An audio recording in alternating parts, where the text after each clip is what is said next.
Si Shen Muyu, ang nag-iisang anak ng pinakamayamang pamilya sa Yundu, na kadarating lang galing ibang bansa, ay hindi pa nakikita sa publiko kailanman. Ayon sa ulat, ang pagbabalik niya sa bansa ay upang hanapin ang taong nagligtas sa buhay niya. Eldest Miss, ang lahat ng taong may hawak ng hikaw na kawangis ng Pisces ay naririto na. Sa lahat ng hikaw na ito, wala man lang ni isang tumugma. Ako ang tagapagmana ng pinakamayamang pamilyang Shen sa Yundu. Pero bakit kahit isang tao ay hindi ko mahanap? Wala ba kayong silbi lahat? Ilang taon na ang lumipas. Nasaan ka na ba talaga? May sunog! Tumakbo na kayo! Tabi! Napakasakit. Ayos ka lang ba? Ayos lang ako. Alam ko ang pakiramdam ng naiiwan. Tutal sabi naman nila ay mahina ang katawan ko at hindi na magtatagal. Huwag kang matakot. Sasama ako sa iyo. Kuya, siguradong mabubuhay tayong dalawa at gagaling ka rin. Ito ang mahiwagang kahon ng pamilyang Xiao. Sa loob nito nakatago ang namana naming mga hikaw na Pisces. Kapag nahanap mo na ang nakatadhana sa iyo, pag itinapat nyo ang inyong mga daliri sa kahon, magkakasama na kayo habang buhay.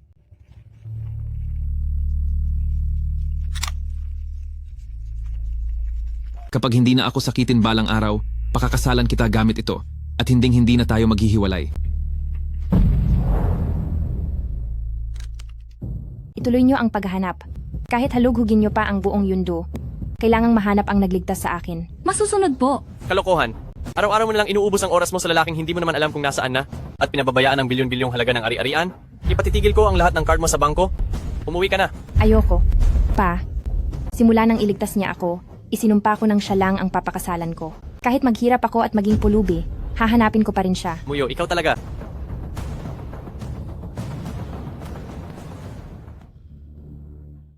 Gutom na ako. Tagapagligtas ko, nasaan ka na ba?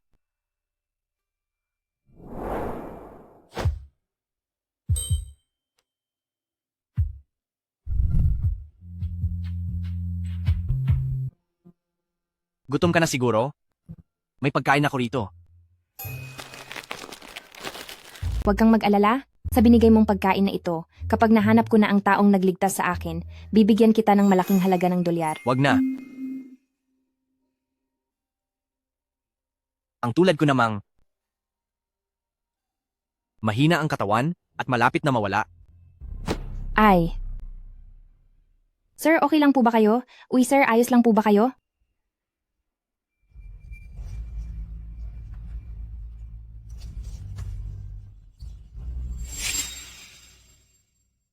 Aking tagapagligtas, anong nangyari sa iyo? Tulong, may tao ba dyan? Ikaw na maruming pulubi, anong ginagawa mo sa anak ko? Madam, ang President Xiao ay bata pa lang noong magkaroon ng karamdaman sa pamumuo ng dugo at kailangan niya ng tuloy-tuloy na pagsasalin. Ngunit mayroon siyang pira-pira at pambihirang uri ng dugo. Kapag hindi tayo nakahanap ng may parehong uri pa sa matagalang supply, baka ang President Xiao ay Maglabas ng anunsyo sa buong mundo. Maghanap ng may pambihirang uri ng dugo na handang magbigay para sa tagapagmana ng pamilyang Xiao sa magsasali ng kanyang dugo. Kung lalaki, bibigyan siya ng pabuya na 1 bilyong dolyar. Kung babae, magiging asawa siya ng tagapagmana ng pamilyang Xiao at mamumuhay sa karangyaan habang buhay. Madam, pareho po kami ng uri ng dugo at handa po akong magbigay sa kanya. Seryoso ka ba? Handa kang magbigay ng dugo sa anak ko at maging supply niya? Opo, handa po ako. Nga pala madam, nais ko pong itanong kung sa anak niyo po ba ito. Nasa akin po ang kapareha nito. Pares po ito sa hawak niya. Nasa iyo ang kapareha. Ikaw? Ikaw ba ang batang tinutukoy ni Moyuan noong bata pa siya? Opo, madam. Ako po si Shen Muyu, niligtas ako ni Moyuan noong bata pa kami. Siya ang aking tagapagligtas. At ngayon, ako naman po ang magliligtas sa kanya. Ngunit Moyo, si Moyuan, ay nawawalan ng kumpiyansa sa sarili dahil sa tagal ng kanyang pagkakasakit. Sigurado ka ba? Naintindihan ko po madam, kapag magaling na po siya, doon ko na lang po sasabihin sa kanya ang tunay kong pagkakakilanlan. Hinding-hindi ko hahayaang ang isang mababang uri ng tao ay makapasok sa pamilyang Xiao. Hindi ito dapat malaman ni Moyuan. Kapag magaling na siya, dapat na siyang paalisin para hindi na makagulo. Moyu, kailan mo babalak sabihin kay Moyuan na ikaw ang batang hinahanap niya? Sinabi niya noong bata pa kami. Napapakasalan niya ako kapag gumaling na siya. Huling beses na ito, at pagkatapos nito, sasabihin ko na sa kanya.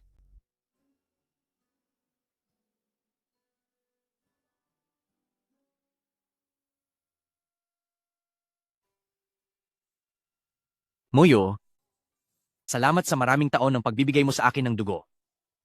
Kapag tuluyan na akong gumaling, aalagaan kita ng mabuti. Mahal ko.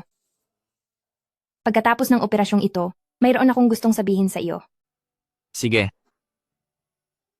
Madam, bisa na ang pampatulog. Isang huling kuha na lang ng dugo malapit sa puso at ganap nang gagaling si President Chow. Pero sigurado ka na bang itatago ang tungkol sa iyong pagbubuntis habang nagbibigay ng dugo? Dahil maaari itong makaapekto sa bata. Mahal ko siya ng sobra. Naniniwala ako na ang baby ko at ako ay kakayanin ito.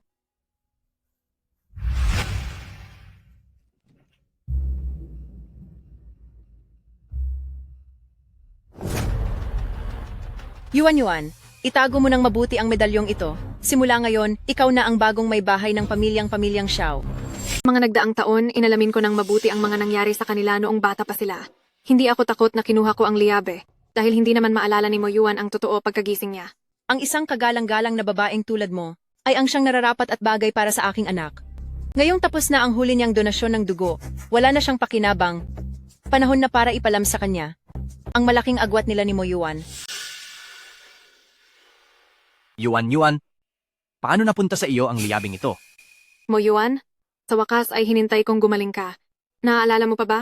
Sabi mo papakasalan mo ako kapag gumaling ka na. Pero kasal kami ni Muyo ng maraming taon at marami na rin siyang naibigay na dugo para sa akin. Akala mo ba ay mabuti siyang tao? Tignan mo ito.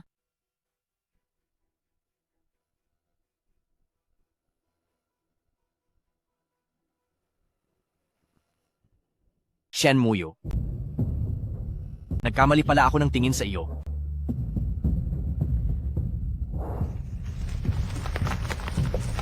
Mag-ingat ka. Muyuan. Nanaginip na naman ako tungkol noong bata pa ako. Dapat ay magaling na ngayon si Muyuan.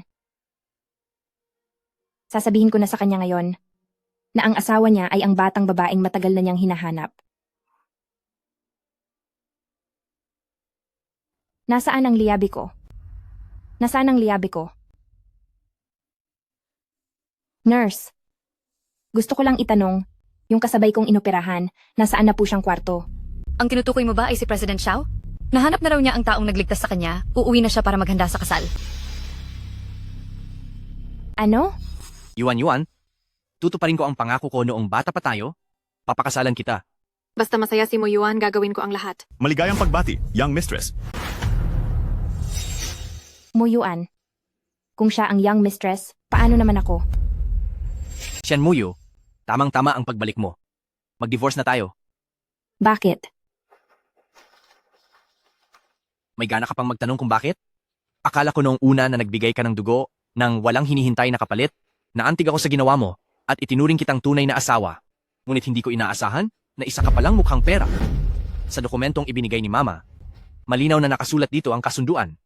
Kapalit ng pagbibigay mo ng dugo, ay kumuha ka kay pamilyang Xiao ng 80 milyong dolyar at nagawa mo pa akong piliting magpakasal. Hindi ako ang pumirma sa kasunduang ito. Hindi ako yon, Muyuan. Nandito ang pirma mo at nagagawa mo pang magsinungaling? Hindi rin sa akin ang pirmang iyan. Hindi ganyan ang sulat kamay ko. Madali lang baguhin ang sulat kamay para magmukhang iba. Na-transfer na sa iyo ang 80 milyong dolyar.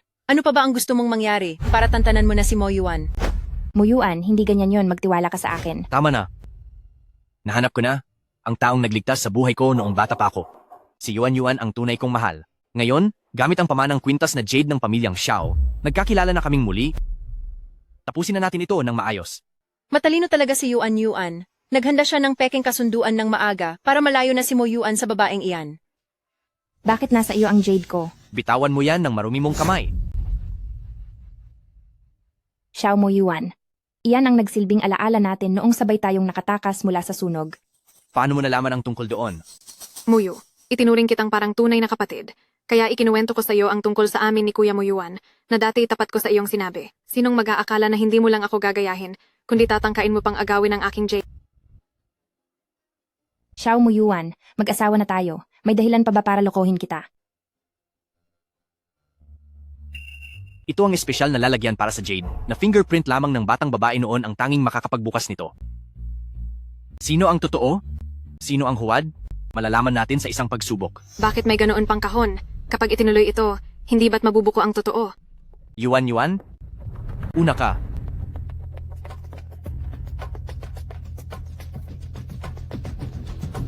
Bigo ang pag-verify sa fingerprint. Anong ibig sabihin nito? Niloloko mo ba ako? Muyuan, ako talaga ang batang babae na matagal mo nang hinahanap. Ang kahon na ito, hindi ko alam kung bakit nagkaganyan. Baka dahil masyado ng matanda at sira na ang kahon. Muyuan, ako naman ang susubok.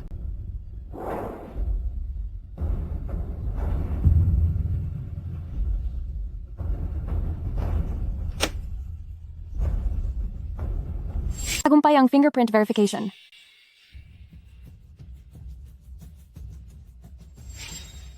Sigurado ka bang hindi niya palihim na pinakialaman ang box? Bigo ang fingerprint verification? Sabi ko na nga ba, binubuksan at sinasara. Siguradong sira na ang box na ito. Hindi po. Hindi po, Muyuan. Hindi po ganoon.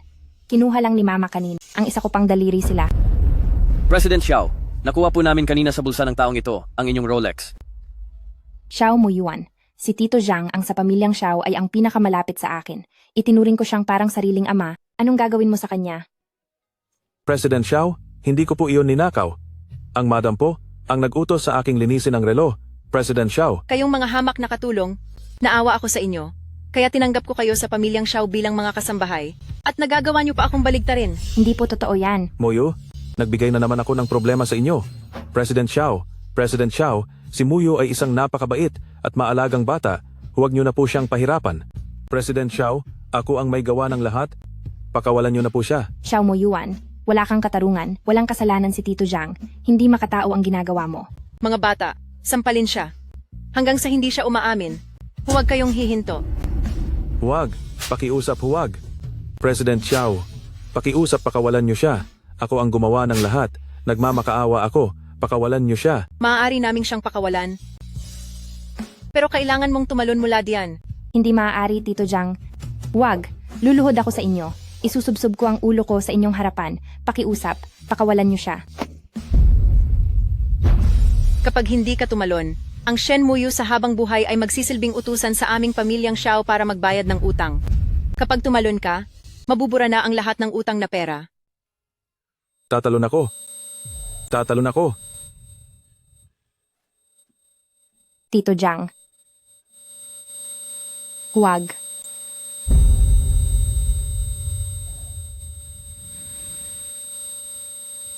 Huwag niyo. Kakalimutan ang binitawan niyong pangako. Huwag po, huwag, Tito Zhang. Nagmamakaawa ako sa inyo. Nagmamakaawa ako sa inyo. Muyo, noong nakita niyo akong kaawa-awa, dinala niyo ako sa pamilyang Xiao. Tinulungan niyo ako at inalagaan. Sapat na iyon sa akin. Ito na lamang ang tanging magagawa ko para sa inyo. Tama na. Huwag.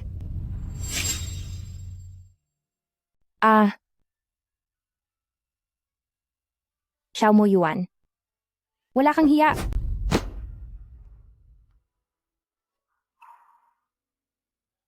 Ang anak ko. Anong anak? Shen Muyu, mag-isip ka naman bago ka magsinungaling. Paano namang dadami ng ganyan ng parusa matapos lang matumba? Shen Muyu? Hanggang kailan mo ba balak umarte? Gusto mong umalis? Hubarin mo muna lahat ng gamit ng ating pamilyang Xiao, isa-isa. Sige. Huhubarin ko. Ito. Noong bagong magkasama pa lang tayo, ipinagawa mo ito para sa akin. At pati ang pulseras na ito ang regalo natin sa unang anibersaryo ng kasal natin. Ngayon, isasauli ko na ang lahat sa iyo.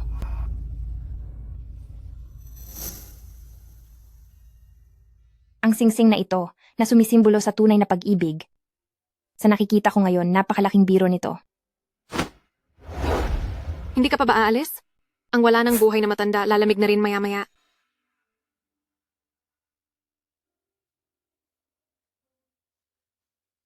Tito Zhang, Moyo? Alam kong mabuti kang bata. Tito Zhang. Huwag ka na pong magsalita. Simula pa noon ay itinuring na kita na parang tunay na ama. Pa, huwag mo po akong iiwan. Tinawag mo akong papa, sapat na iyon sa akin. Mula ngayon, kailangan mong magpakatati at mabuhay. Papa, huwag mo akong iiwan. Pasensya na po, Geng. Xiao, ang pamilya nyo ay pinaghihinalaan ng pagnanakaw. Sumama po kayo sa amin sa presinto. Wala akong ninanakaw, huwag niyo akong hawakan. Bitiwan niyo ako. Pa, huwag po, bitiwan niyo ako. Moyuan. Ang ulo ko biglang sumakit. Yuan? Halika rito.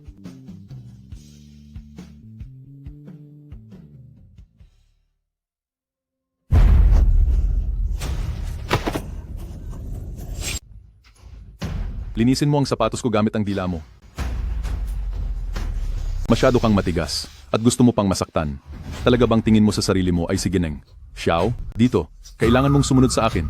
Isa lang siyang laruang hindi naman mahalaga, walang pakialam si pamilyang Xiao sa kanya. Sinabihan pa nga niya tayo na parusahan siyang mabuti.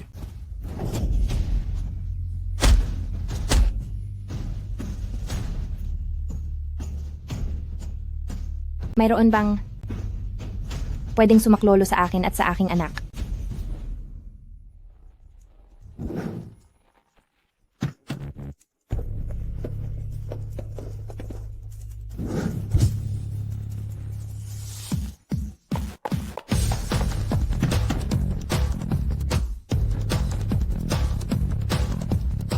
Maligayang pagdating po. Kagalang-galang na pinakamayamang boss.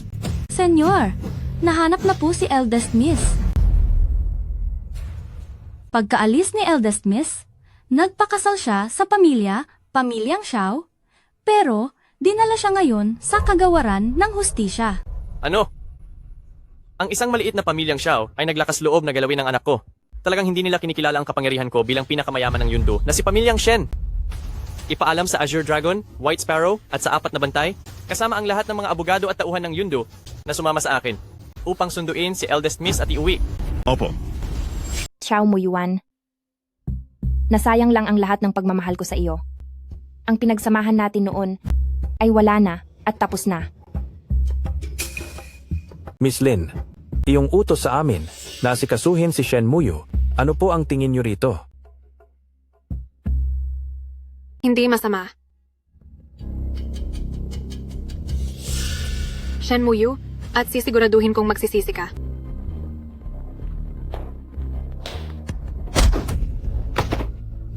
Matigas ang ulo mo.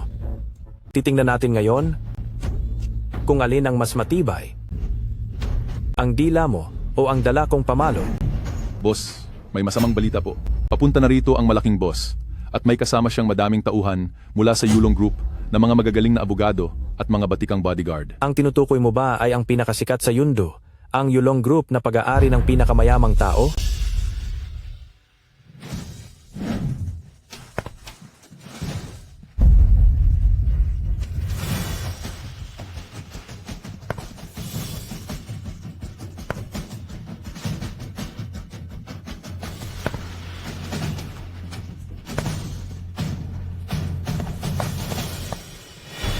Titingnan ko lang kung sino ang magtatangkang sakta ng anak ko. Elder Shen, hindi ko po alam na darating kayo. Patawad at hindi namin kayo nasalubong ng maayos. Patawarin po ninyo kami. Anak, sa wakas ay nahanap na rin kita. Maligayang pagbabalik, Eldest Miss. Anak ko, Pa, bakit po kayo nandito? Mula nang umalis ka sa bahay natin, hindi natigil ang pag-aalala ni Papa. Huli na ang dating ni Papa at hinayaan kitang masaktan. Ang lakas ng loob nyo na hamakin ang nag-iisang tagapagmana, ang Eldest Miss. patawad po, patawad. Elder Shen, Walang hiya ka. Anak ko, ikaw ang bahala kung paano siya paparusahan. Gusto kong ang lahat ng nang-api sa akin ay pagbayarin. maawa po kayo. Maawa po kayo sa akin. Parang awa nyo na. Pa, gusto ko nang tapusin ang kasunduan namin kay Xiao Moyuan. Mula ngayon, wala na kaming anumang koneksyon sa isa't isa. Sige. Simula sa araw na ito, ang anak ko na ang pinakamakapangyarihan sa Yundu, ang mamumuno sa Yulong Group. Simula ngayon, wala nang mangangahas na mga api sa iyo. Xiao Moyuan, gagawin ko ang lahat para pagbayarin ka sa mga ginawa mo.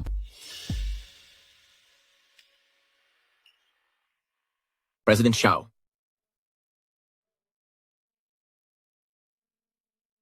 Ang asawa ko, umamin na ba siya sa pagkakamali niya? Hindi po. Sinabi po ng ginang na gusto na niyang makipagdiborsyo. Ihanda ang sasakyan. Pupunta tayo sa kulungan. Opo, sir. Moyuan, bakit parang nagmamadali ka? Huwag mong sabihing pupuntahan niyo ang babaeng iyon? Umuwi na tayo. Pa, salamat po.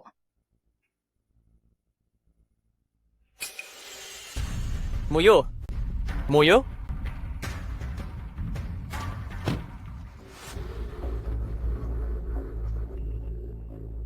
Kaya pala nagmamadali si ate na makipagdiborsyo kay Moyuan. May nahanap na pala siyang kapalit. Sino ang nagpalabas kay Shen Muyo? President Xiao, masyadong malalim ang pinagmulan ng kabilang panig. Hindi po talaga namin maimbestigahan. Kuya, dahil determinadong umalis si ate Muyo, wala ring saysay kung pipigilan mo siya. Hindi ko lang akalain na desperada pala si ate na kaya niyang pumatol sa lalaking ganoon nakatanda. Shen Muyo? Mahusay ka talaga.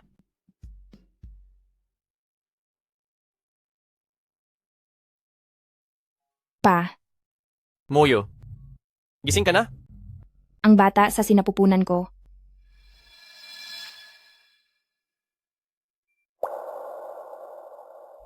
Baby, patawad. Patawad, at hindi ka naprotektahan ni Mama. Naimbestigahan na ni Papa. Ang lalaking ang apelido ay Xiao ang siyang nagkasala sa iyo. Nag-utos na ako ng mga tao na ikansela ang lahat ng mga proyektong katrabaho ang Yulong Group at pamilyang Xiao. Muyo? Ipinagpatayo kita ni Papa ng isang kastilyo. Kapag gumaling ka na, igagawa kita ng isang engrandeng party upang ipagdiwang ang pagbabalik mo. Ayos ba? Hayaan nating makita nilang mabuti ang mahal kong anak. Salamat po, Pa.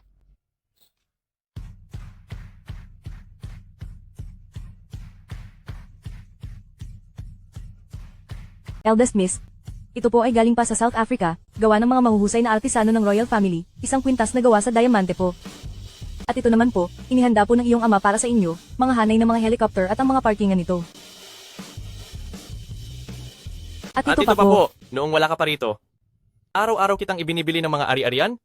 Ang lahat ng ito ay para sa iyo.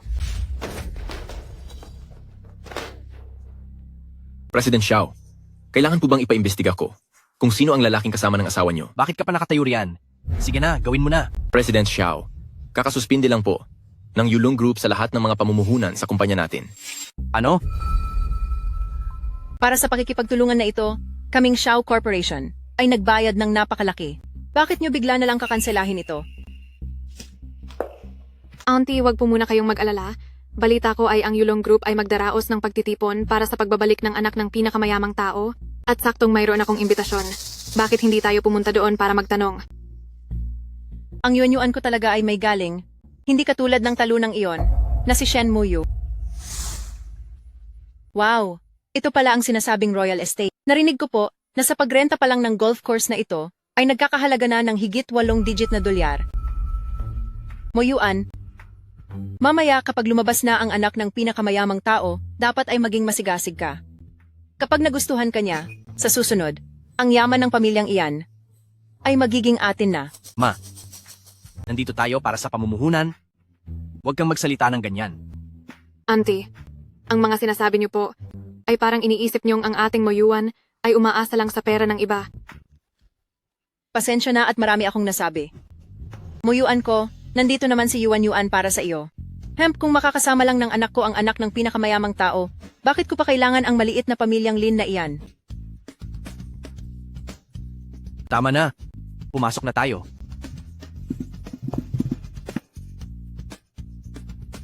Paumanhin po, miss. Ang imbitasyon nyo ay para sa pinakamababang antas. Hanggang sa labas lang po kayo ng kastilyo. Ano?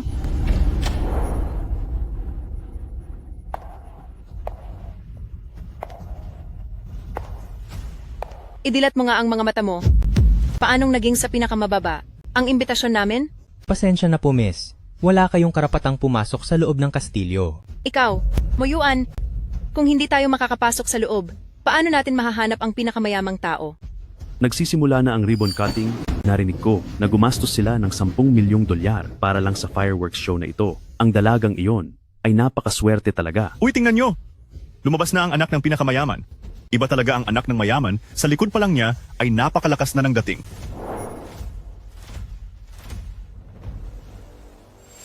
Shen Muyu? Siya. Bakit siya nandun sa itaas? Muyuan? Ang katabi niya.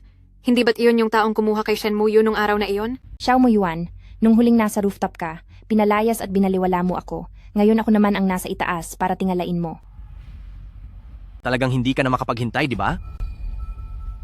Tabi, paraanin niyo ako. Sir, labag po ito sa patakaran. Bakit ka nandito? Kung nasaan man ako, ay mukhang wala ka ng pakialam doon, di ba? Naaalala kong hiwalay na tayo. President Xiao. President Xiao, ang Muyo ay bahagi na ng pamilya ko. Pakiusap, rumespeto ka. Shen Muyu, hindi pa tayo formal na hiwalay. Sa batas ay asawa pa rin kita, pero nakikipag-ugnayan ka na sa ibang lalaki, di ba? Xiao Muyuan.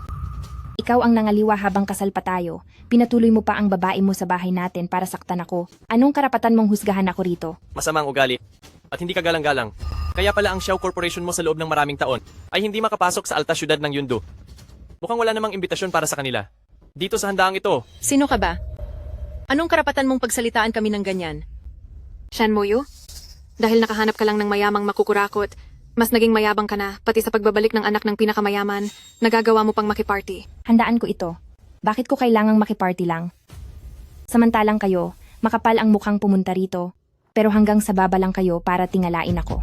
May mukha ka pang magsalita ng ganyan? Nakita namin ni Muyuan mismo ng aming mga mata na magkayakap kayo ng matandang lalaking iyan. Napakawalang hiya mo talaga. Ano? Hindi ka pahiwalay sa anak ko. Pero nangahas ka ng makipaglandian sa ibang lalaki. Akala mo ba kapag kumapit ka sa mayaman, makakapasok ka na sa alta syudad? Kahit kailan, ang pagiging kirida ay hindi kailanman ikararangal. Isa ka lang namang masamang babae. Wala kang karapatang magsalita rito. Shen Muyu, sinasabi ko lang ang totoo, pero bakit kailangang manakit ka pa? Muyuan, tingnan mo siya oh. Ano? Ngayon ay nag-aalala ka na? Lin Yuan, itigil mo na yung pagpapanggap mo. Ikaw, sayang dahil hindi ka naging artista. Shen Muyu? May hangganan ng pasensya ko? Talaga bang gusto mong maging ganiyan katigas ang ulo? Xiao Muyuan, sasabihin ko sa iyo. Ako na si Shen Muyu ang ayaw na sa iyo. Tungkol sa mga nangyari noon, hindi pa tayo tapos sa mga atraso mo. Muyuan, ngayong may bago nang sumusuporta kay Shen Muyu, ang lakas na ng loob niya. Ang may-ari ng lugar na ito ay ang pinakamayamang pamilya. Sino ang nagbigay sa'yo ng lakas ng loob? Na gumawa ng gulo rito? At nagawa mo pang magpanggap na anak ng pinakamayamang tao? Sa tingin ko kayo ang nanggugulo rito. Kung magpapatuloy pa kayo sa pangungulit na iyan, baka utusan ko ang mga tauhan ko na paalisin kayo. Ano bang kasalanan ang nagawa ng pamilya ko? Bakit kami nagkaroon ng walang hiyang manugang na katulad mo? Shen Muyu? Mukhang para lang makaakyat sa taas. Gagawin mo na ang lahat ng masama. Gusto mo pa kaming paalisin. Huwag mong kakalimutan na ako si Yundu, na anak ng isang mayamang negosyante. Ang isang maliit na lean group lang pala, ang may lakas ng loob na. Magyabang sa harap ko? Naniniwala ka ba na sa isang salita ko lang? Mapapabagsak ko ang pamilyang linyo? Pababagsakin daw kami. Sa tingin mo ba ay ikaw ang pinakamayamang tao rito? Chairman Shen, magsisimula na po ang pagdiriwang para sa pagbabalik ng panganay na anak. Chairman Shen? Pa, ayoko muna ipakilala ang sarili ko ngayon. Shen Muyu, para lang umangat ka, kahit ano ay kaya mong gawin. Hindi pa kita nakikita sa mga mamahaling okasyon, baka naman isa ka lang boss ng kung anong hamak na maliit na kumpanya? Sige na, maghanda na tayo para sa party. Ang mga katulad nila ay hindi man lang karapat-dapat na makaharap ka. Shen Muyu, huminto ka. Xiao Muyuan, magkawalay na ang ating landas. Ang ginawa mong pagsira sa buhay ko, hindi ko iyon malilimutan kahit kailan. Sino ka ba sa tingin mo? Isa ka lang namang masamang babae na nanggagamit ng lalaki. Kadiri ka. Kapag nagkagulo pa kayo dito, pasasabugin namin ang galit namin sa inyo. Anak, ano nang gagawin natin? Ngayon ang pagbabalik ng anak ng pinakamayaman. Basta't makuha natin ang loob ni Eldest Miss, magagawan pa natin ito ng paraan. Talagang matalino si Yuan Yuan. Mamaya, kailangang maturuan ng leksyon ang Shen Muyu na iyan. Tama na. Kahit ano pa ang sabihin nyo kay Muyu, asawa ko pa rin siya. Hindi pa ba sapat ang lahat ng taon na hinihiya nyo siya? Manahimik na lang kayo. Shen Muyu, maghanda ka sa akin. Halo. Sa inyong lahat, maligayang pagdating sa ingranding pagbabalik ng anak ng pinakamayaman at ngayon, formal ko nang sinisimulan ang ating handaan. Kasunod nito, atin nang tawagin si Eldest Miss para sa kanyang pambungad na sayaw.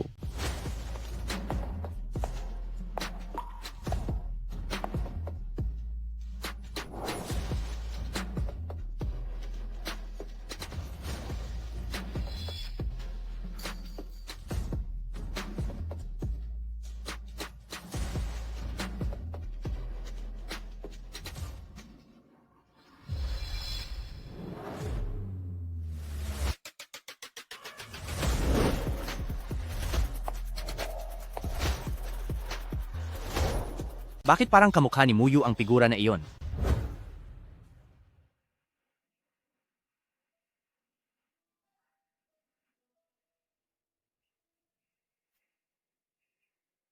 Mo Yuan, maganda ba ang sayaw ko?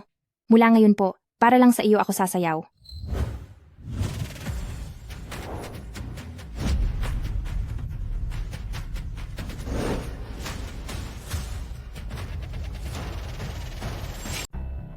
Shen Muyu. Ikaw nga talaga? Bakit kasama na naman ni Mo Yuan ang babaeng ito? Sa totoo lang, napakagaling sumayaw ng mayamang dilag na ito, bagay na bagay sila ng lalaking iyan. Anong sinabi mo? Sinasabi mong siya ang anak ng pinakamayamang tao? Oo, kakasabi lang ng pinakamayamang negosyante mismo. Paano? Anak ng pinakamayaman? Bilang isang kagalang-galang na binibini? Paano siya magagawa ang ganyang sayaw? Na parang nagtatanghal sa harap ng maraming tao? Kanina pa nakamaskara si Shen Muyu. Siguradong nagpapanggap lang siya bilang mayamang dilag. Tama ka. Shen Muyu, wala kang hiyang babae ka. Kung ako nga, ano ngayon?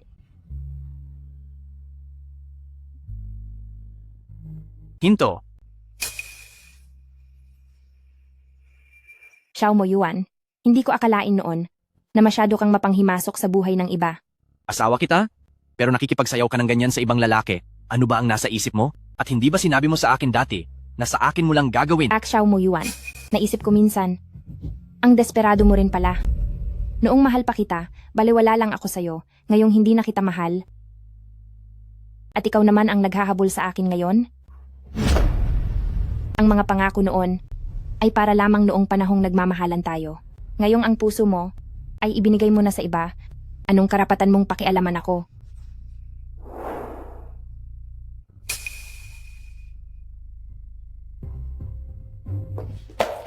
Shen Muyu, akala mo ba kung magsuot ka ng ganyan at magpakita kay Mo Yuan, mapapaibig mo na siya? Lin Yuan Yuan, hindi ako tulad mo na hindi mabubuhay ng walang lalaki. Huwag mong isipin na hindi ko alam na nagpapakipot ka lang. Akin si Mo Yuan. Ang lalaking iyon, ikaw lang ang nagtuturing sa kanya na parang ginto. Sana ay magsama kayo habang buhay at hindi na maghiwalay kailanman para hindi na kayo makapamerwisyo ng ibang tao. Tumigil ka. Lin Yuan Yuan, wag mo na akong galitin pa. Itinuring kitang mabuting kaibigan noon, kaya kinuwento ko sa iyo ang tungkol sa nakaraan namin. Hindi ko akalain, nagagamitin mo pala ito para saktan ako ng husto. At ngayon, may gana ka pang sigaw-sigawan ako sa harap ko. Napakapal talaga ng mukha mo. Ano naman ngayon? Sa ngayon, ang tanging pwedeng tumayo sa harap ni Mo Yuan ay ako lang. Ayoko pa sana kasing saktan ka ng maaga. Kaya lang, ang anak mo, maling-mali ang timing ng pagdating niya. Ano? Tama, noong sinabi mo sa akin na lagi kang nasusuka, alam ko nang may hindi tama. Kapag nalaman ni Xiao Mo Yuan at ng nanay niya na buntis ka sa anak ni pamilyang Xiao, masisira ang lahat ng plano ko. Kaya pala, pinlano mo akong siraan, pinalayas ako sa pamilyang Xiao para sabay na mawala ang bata. Hindi ka naman pala ganoon katanga? Sabi ko na nga ba, sa pamilyang Xiao, isa ka lang laruang madaling paglaruan, at pati ang bata ganoon din. May gana kang saktan ako. Ang bata, ang huling hangganan ko. Sinubukan mong galawin iyon, sisiguraduhin kong magbabayad ka ng husto. Shen Muyu, anong pagpapanggap ito? Isang masamang babae na marunong lang ibenta ang sarili, nararapat lang na habang buhay kang layasan. Lin Yuan Yuan. Ito lang ba ang gagamitin mo para labanan ako? Pinapayuhan kita na umuwi ka muna. Mag-aral ka pa ng ilang taon bago ka bumalik. Ikaw?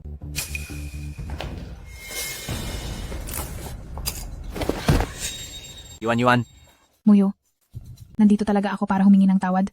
Bakit mo nagagawa ito sa akin? Muyuan, masyadong nakakatakot si Sister Muyu. Pinuntahan ko siya dahil gusto ko sanang magkaayos na kayong dalawa. Lalayo na lang ako. Hindi ko akalain na hindi lang niya ako tinapunan ng alak. Itinulak pa niya ako. Shen Muyu, habang sinasabi mo na wala na tayong pakialam sa isa't isa, sinasaktan mo naman ng husto si Lin Yuan. Meron ba talagang lumalabas na katotohanan sa bibig mo? Kuya, wag mo nang sisihin si ate. Kung ako ang nasa lugar niya, matapos mapalaya sa bahay, at kailangang kumapit sa matandang lalaki para lang mabuhay, malamang ay ganoon din ang gagawin ko. Tapos ka na ba sa mga sinasabi mo, Lin Yuan Yuan? Gawa-gawa mo lang ang lahat. Binabago mo pa ang mga linya mo. Pinapagod mo lang ang sarili mo. Muyo, bakit mo ito sinasabi sa akin? Shen Muyu, hindi ka pa ba titigil?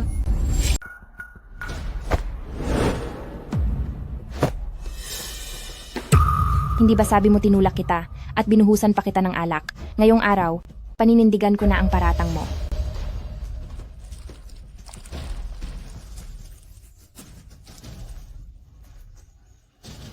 Hindi ka pa ba talaga tapos magsalita?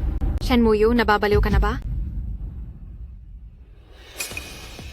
Xiao Mo Yuan, ang pag-ibig mo ay parang jacket mo lang na kung kano-kanino mo ibinibigay, sobrang mura lang. Kung may problema ka, sa akin ka humarap. Ano bang napala mo sa pananakit kay Yuan? Ganyan ka pa rin gaya ng dati. Hindi mo muna inaalam ang buong kwento. At ibinibintang mo na agad ang lahat ng kasalanan sa akin. Muyu, ano ba ang naging pagkakamali ko? Para ganito ang gawin mo sa akin? Paano naman ako at ang papa ko, pati na ang batang dinadala ko, anong pagkakamali namin para tratuhin nyo kami ng ganito? Lahat ng ginawa nyo sa akin, isa-isa kong ibabalik sa inyo. Ang lahat ng ito ay kailangan ninyong pagbayaran. Magpaliwanag ka sa akin. Anong bata ang sinasabi mo? Anong bata? Dapat mong tanungin yan. Sa iyong minamahal na si Lin Yuan Yuan.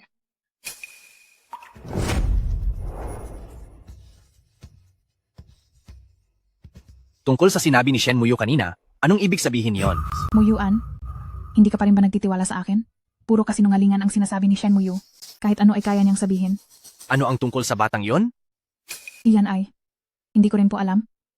Baka po si Shen Muyu ay, sadyang niloloko ka lang, dahil gusto niya lang makuha ang awa mo. President Xiao, nakuha na po ang mga kuha sa CCTV.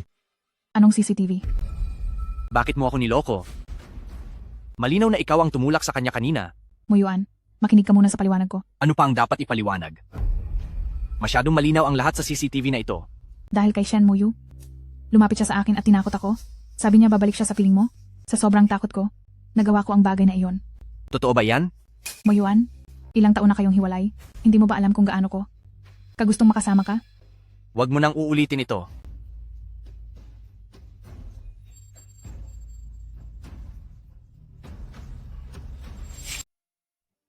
Muyu, bakit nabasa ang suot mong damit? May nanggulo ba sa iyo? Ayos lang po, pa. Kainis? Ang walang hiyang batang iyon? Humanda siya sa akin. Pa, huwag na po kayong mag-alala. Ako na po ang bahala sa kanila. Kung hindi mo lang ako pinigilan ngayon, sisiguraduhin ko talagang mapaparusahan ang buong pamilya nila. Nga pala po, Papa. May gusto sana akong isangguni sa inyo. Gusto ko pong ituloy ang pakikipagtulungan sa pagitan ng pamilyang Shen at Xiao Corporation. Muyo, ikaw. Huwag mong sabihin gusto mo pa rin ng lalaking iyon na si Xiao Muyuan? Nababaliw ka na ba? Paano po mangyayari iyon? Ang lahat ng ginawa niya sa akin, hinding-hindi ko makakalimutan habang buhay.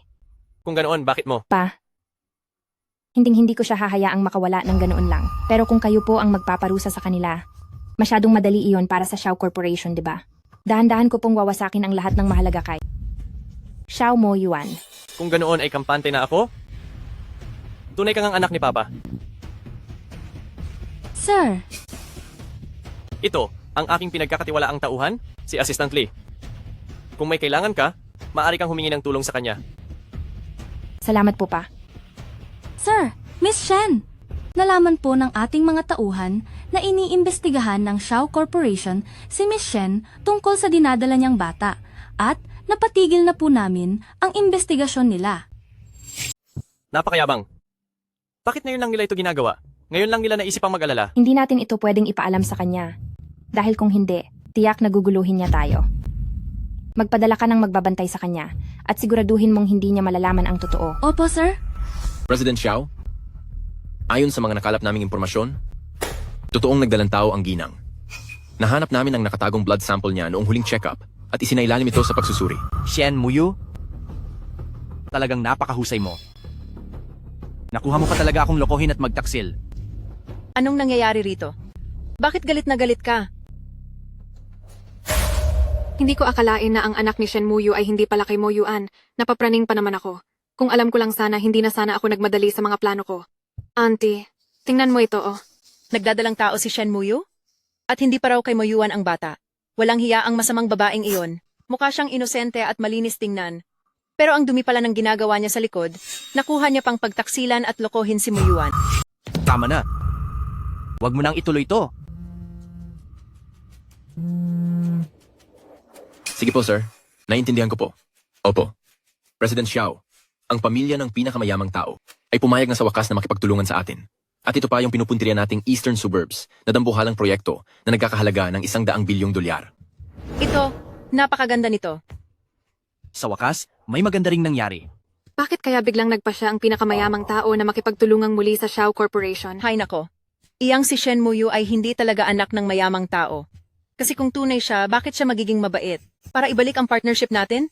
Palagay ko, siguradong humanga ang mayamang tao sa galing ng ating kuya na si Mo Yuan, kaya siya nagpa siyang muling makipagtulungan sa atin. Simulan nyo nang maghanap ng mga taong maghahanda. Masusunod po. Ngayong linggo, nagaganapin ang seremonya ng partnership. President Xiao, maghanda na po kayo.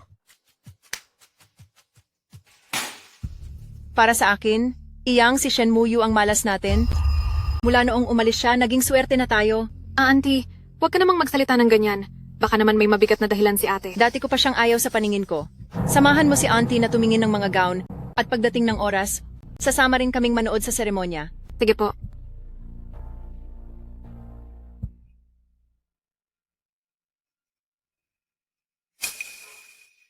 Kung may gusto kang sabihin, diretsuhin mo ako.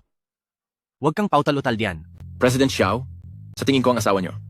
Ay, hindi po pala. Ang ibig kong sabihin ay sa ugali ni Miss Shen. Mukhang hindi naman niya magagawang magtaksil. Bakit mo naman nasabing, hindi siya ganoong klase ng tao? Ang pagmamahal ni Miss Shen sa inyo, kitang-kita po ng lahat paano siya magkakaroon ng anak sa ibang lalaki. Saka po, isa pa hindi ba kayo nagtataka? Dati po ay tinanggihan ng pinakamayamang tao ang pakikipagpartner sa atin. Pero ngayon, pagkatapos makita si Miss Shen, biglang gusto na uling makipagtulungan. Hindi ba't masyado namang maraming nagkataon? Magpadala ka ng tao para imbestigahan si Shen Muyu. Na-check na po namin. Ang file ni Miss Shen ay biglang nalagyan ng restriction. Wala kaming makitang kahit ano. Kung walang makita, ituloy ang pag-imbestiga. Gamitin nyo ang lahat ng koneksyon ng Xiao Corporation. Gusto ko ng resulta. Masusunod po. Yuan, tingnan mo ng mabuti. Silang lahat ang mga shareholder ng Xiao Corporation. Sa hinaharap, kapag napakasal ka na sa aming mga pamilyang Xiao, ang kumpanyang ito ay pamamahalaan nyo na ni Mo Yuan. Auntie, ano ba ang pinagsasabi mo? Halina kayo, maupo tayo. Balita ko ay ang taong mamumuno sa East Suburb Project ay ang anak ng pinakamayamang tao. Iba talaga kapag bilyonaryo, naglalabas agad ng $100 bilyong. Na parang binibigyan lang ng laruan ang... Malapit na ang oras ng seremonya, bakit wala pa rin ang namamahala? Ang taas naman ng tingin niya sa sarili niya.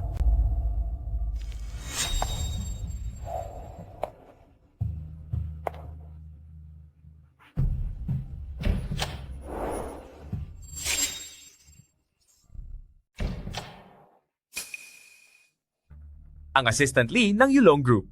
Assistant Lee, hindi ba ang anak ng pinakamayamang pamilya ang dapat namamahala sa East Suburb Project? Bakit parang wala siya rito? May sakit po ang aming binibini ngayon. At hindi muna siya tatanggap ng mga bisita.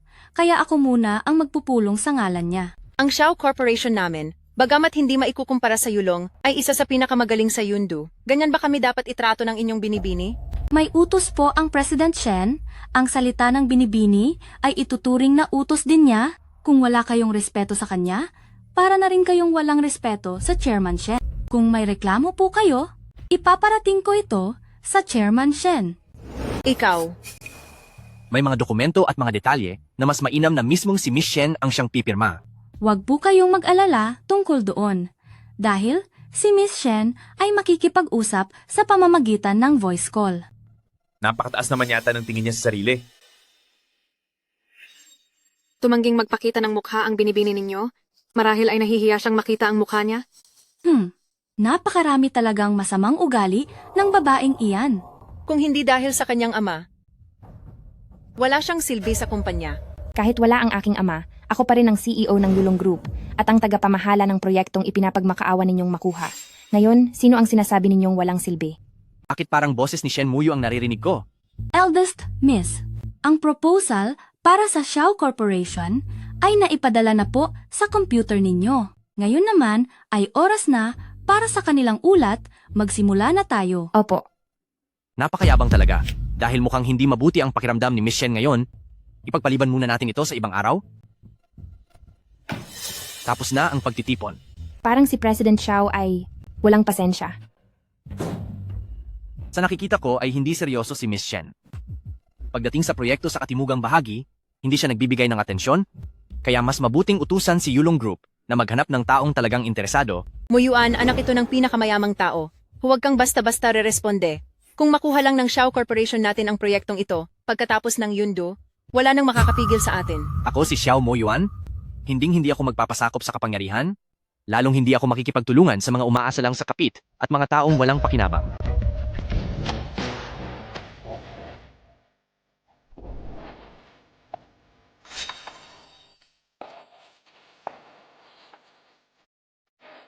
Huwag kang magmadali, President Xiao. Ako ang taong in charge para sa proyektong ito na si Shen Muyu. Umaasa ako sa ating pagtutulungan. Shen Muyu? Paano naging ikaw ito?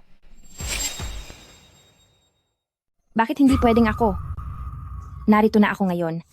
Pwede na bang magsimula ang meeting? Shen Muyu. Sino ka ba talaga? Ito. Ano ba talaga ang nangyayaring ito? Hindi ba't kamukha siya ng ating dating young mistress na nakulong? Hindi lang basta kamukha, pati pangalan ay parehong-pareho.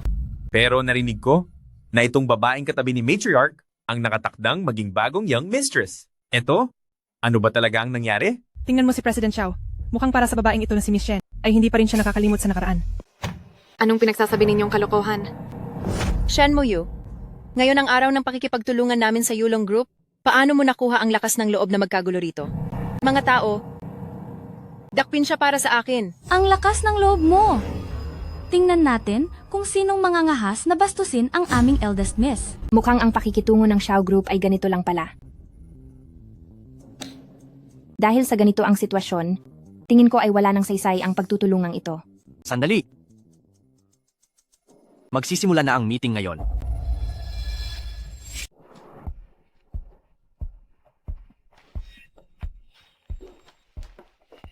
Ikinagagalak ko ang ating pagtutulungan.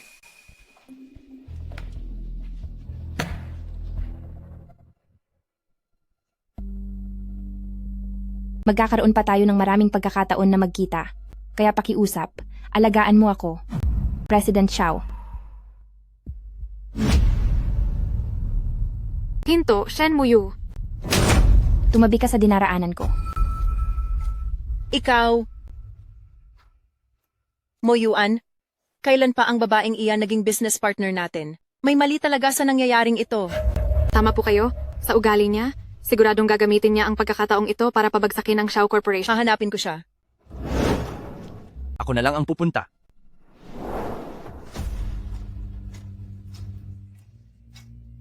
Auntie, anong gagawin natin? Halika, sumunod tayo. Hayaan ang babaeng iyon na mapag-isa kasama si Moyuan. Hindi ako kampante. Sandali! Nagbibihis pa si eldest miss. Tumabi ka. Hoy! Sandali po! President Xiao, mukhang nakasanayan mo na ang mamboso ng taong nagbibihis ah. Ginawa mo ang lahat para lang makalapit sa akin. Ano ba talaga ang pakay mo? Bakit hindi ko napansin noon na ganyan ka pala kayabang? Shen Muyu. Napakalandit mo. Ang lakas ng loob mong akitin si Mo Yuan. Idilat mo ng mabuti ang mga mata mo. Sa ngayon ay ang iyong muyuan ang mapilit na humahabol sa akin. Mo Yuan, tignan mo siya.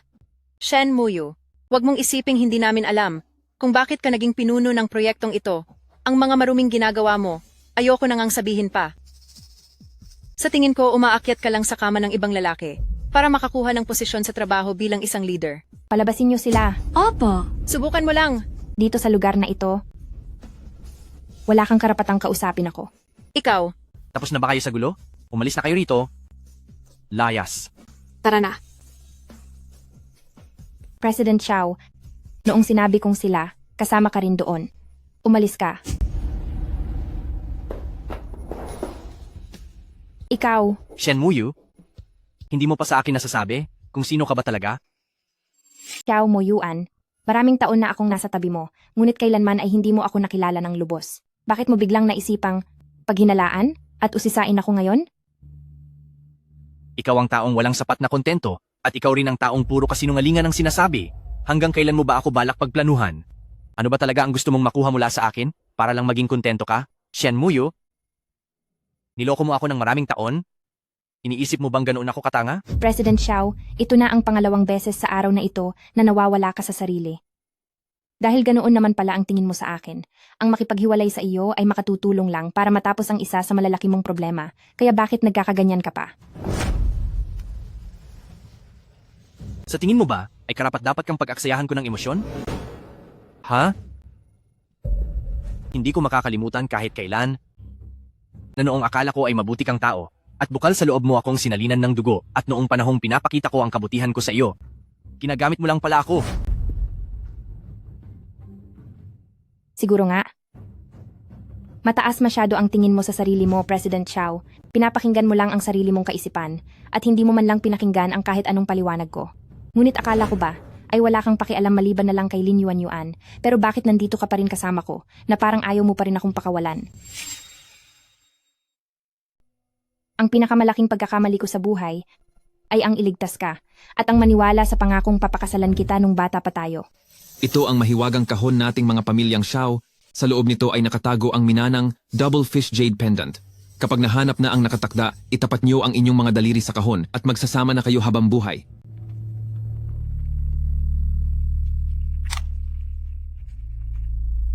Mukhang hindi na ako magtatagal dahil sa sakit ko, kaya ibibigay ko na ito sa iyo. Siguradong makakalabas tayo rito ng buhay. Kapag hindi na ako sakitin paglaki ko, gagamitin ko ito para pakasalan ka, para hindi na tayo muling magkahiwalay. Mag-ingat ka. Sinasabi ko sa iyo, Xiao Mo Yuan. Wala na ang dating Shen Muyu, nawala na siya noong gabing nasira ang pamilya ko. Noong gabing ikaw mismo ang nagpakulong sa akin. Shen Muyu. Hanggang kailan ka ba magpapanggap?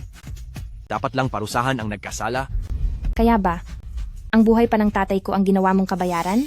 Bakit hindi mo na lang din isama ang buhay ko? Shen Muyu, napakarami mo ng kasalanan at ngayon may lakas ka pa ng loob na pahirapan ako? Ako pa ang maraming kasalanan?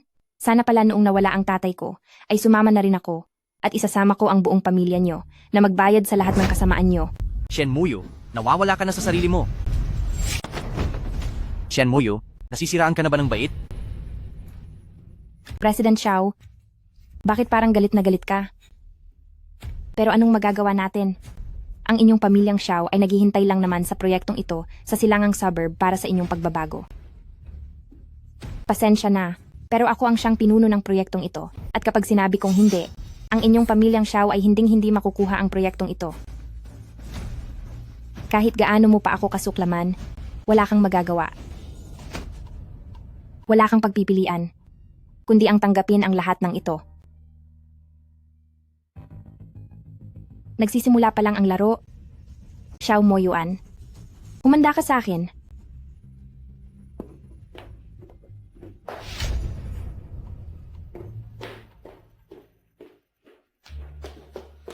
Mo Yuan, anong nangyari sa iyo? Mo Yuan, bakit namumula ang leeg mo? Ayos lang ako. Kuya, bakit mo ako iniwasan? Nag-aalala lang naman ako sa iyo. Sadyang, hindi lang ako sanay na may humahawak sa akin. Noong binuksan ko ang pinto, nakita ko si Shen Muyu na nakaupo sa ibabaw mo, pero hindi mo man lang siya itinulak. Iniisip ko, na baka ayaw mo lang talagang hawakan kita. Ang pinakamalaking pagkakamali ko sa buhay ay ang iligtas ka at ang maniwala pa sa pangakong papakasalan kita noong bata pa tayo. Yuan?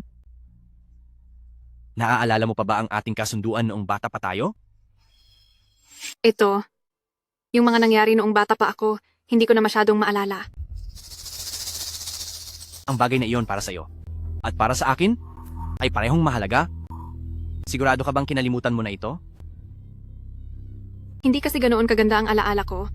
Muyuan, kaya huwag mo na sana akong piliting sumagot. Tingnan mo ako. Lin Yuan? Sigurado ka ba na ikaw ang nagligtas sa akin noong bata pa tayo? Sige. Napakagaling. Nangako tayo sa isa't isa. Kapag gumaling ka na, matapos mo akong mahanap gamit ang kambal na jade na pendant, ay hinding-hindi na tayo maghihiwalay kailanman. Talaga bang natatandaan mo pa? Nakikita ko, Xiao Muyuan, nabaliw na ako, na nagawa ko pang mag-iwan ng kahit kaunting tiwala para kay Shen Muyu. Mabuti na lang at ang hangal na si Shen Muyu ay ikinuwento ang kanilang karanasan ng buong detalye sa akin. Kung hindi, ay muntik na akong mabisto. Muyuan, alam ko na ang gusto mo talagang marinig ay si Shen Muyu ang totoong nagligtas sa iyo. Diretsuhin mo na lang ako. At lalayo ako. Hindi na kita guguluhin pa. Hindi iyan ang iniisip ko. Kung ganoon, bakit mo ako kinukuwestiyon ng ganoon? Nakuha na niya ang puso mo? At pati ba naman ang mga kaunting alaala natin ay kukunin din ba niya? Pasensya na kung medyo naging matalim ang pananalita ko. Huwag ka nang magalit. Kailangang mapaalas na ng tuluyan si Shen Muyu. Eldest Miss, ayos ka lang ba? Huwag kang mag-alala. Hindi ko nahahayaang may kahit sinong manakit sa akin. Sige. Halo. Muyu po, may oras ka ba? Bisitahin mo naman ang lola mo. Heto na siya. Narito na si Muyu. Naku, kanina pa kita hinihintay? Lola. Patawad po. Makikipaghiwalay na po ako kay Xiao Muyuan. Patingin nga ako sa batang ito. Ikaw na bata ka. Bakit sobrang payat mo na? Apo, marami kang pinagdaanan. Lola, siguro po ay narinig niyo na ang sinasabi nila. Sinasabing kami ni Papa ay nagnakaw. Bakit po napakabait niyo pa rin sa akin? Hindi niyo po ba ako kinamumuhian? Matanda na si Lola, pero maayos pa rin ang aking isip. Kung anong klaseng tao kayo, ay alam ko. Saka, ang nanay mo ay nagsilbi sa akin sa lumang mansyon ng maraming taon. Alam ko kung gaano kabuti ang inyong pamilya. Hinding-hindi nyo magagawa ang bagay na iyon. Sayang nga lang. Noong mga panahong iyon ay mahina ang aking katawan at nanatili ako sa ospital. Dahil kung nasa bahay lang ako, hinding-hindi ko hahayaang mangyari ang ganoong bagay. Lola, sa tingin ko sa buong pamilyang Xiao, kayo na lang ang naniniwala sa amin ni Papa. Iyong si Muyuan na bata na yon, napakabulag niya talaga. Walang sawang. Binigyan mo siya ng dugo sa loob ng maraming taon, pero sa huli, ikinulong ka pa rin niya. Tingnan mo lang, paparusahan ko siya balang araw. Lola, nakalipas na po ang lahat. Saka, ang aking papa ay hindi na muling babalik. Noong mga panahong iyon, noong natanggap ko ang balita na wala na ang iyong papa, agad akong nagpadala ng mga tao upang asikasuhin ang tungkol sa kanyang pagpanaw. Nataranta ako at gusto sana kitang kunin doon, ngunit hindi ko inaasahan na may nauna na pala sa akin. Ang ibig niyo po bang sabihin, ang papa ko ay... Oo. Maya-maya ay may dumating na tao, sinabi niya sa akin na, utos mo raw iyon? Na dapat daw ibigay namin sa kanya ang labi ng papa mo, kaya pumayag ako. Iha, patawad sa lahat ng pagkukulang ng pamilyang Xiao. Kayo ni Mo Yuan? Lola, hindi na maibabalik ang buhay ng mga yumao na. Sa pagitan namin ni Xiao Mo Yuan ngayon, may buhay na nakapagitna sa amin. Tuwing nakikita ko siya, naaalala ko ang araw kung kailan nawala ang papa ko. Anong laking kasawian? Hayaan mo na, Iha. Huwag na nating isipin ang mga malulungkot na bagay. Lola po, ipinagluto kita ng paborito mong meatball. Halika, pumasok na tayo sa loob. Sige po.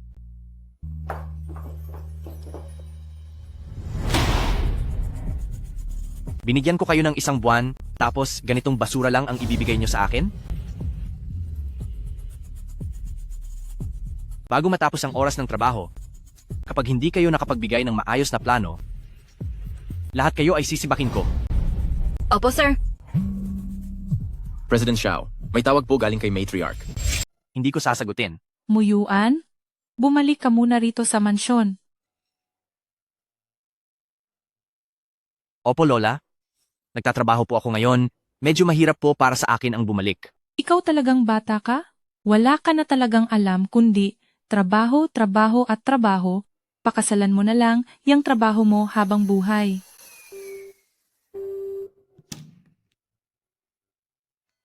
Wala ka na ba talagang modo?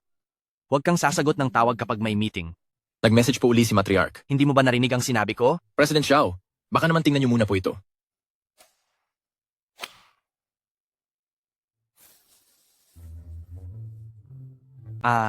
Medyo masama ang pakiramdam ko ngayon. Kaya hanggang dito na muna ang meeting. Tapos na ito. Kunwari pa si boss. Halata namang concern. Sige na. Bumalik na kayo sa ginagawa niyo.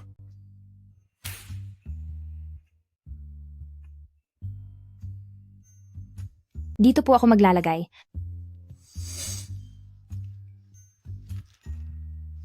Dito sa tapat. Lola, hindi ko po kayo matatalo sa larong ito. Ang galing ko, di ba? Ang galing-galing niyo po talaga. Gaano na kaya katagal? Mula noong huli siyang tumawa ng ganyan kasaya? Hoy. Po? Muyo? Hindi ba't ikaw at si Mo Yuan ay magdi-divorce na? Kailangan mo nang maghanap ng bago. Ayan? Hehehe. Tingnan mo, meron ako ditong napakabuting binata. Ang gwapo niya at okay ang lahat sa kanya. Ang mahalaga pa rito, nakapagtapos siya sa ibang bansa. Kumpara sa lokong batang iyon, siguradong mas romantiko siya. Ano sa tingin mo? Mukha nga po siyang gwapo. Di ba? Maganda po. Sabi ko na nga ba? Shen Muyo, ganyan ka na ba kapursigidong humanap ng iba? Sa itsura niyang iyan. Hindi pa tayo tuluyang hiwalay. Balak mo na agad palitan ako?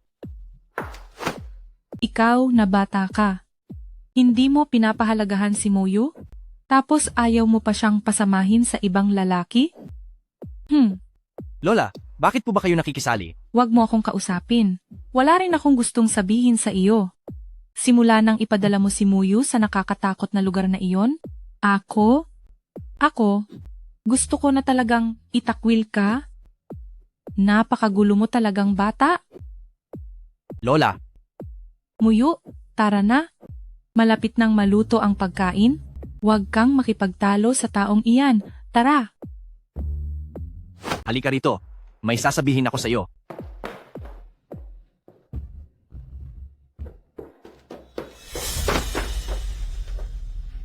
Xiao Mo Yuan, nasasaktan mo na ako. Shen Muyo, hanggang kailan ka ba magpapanggap?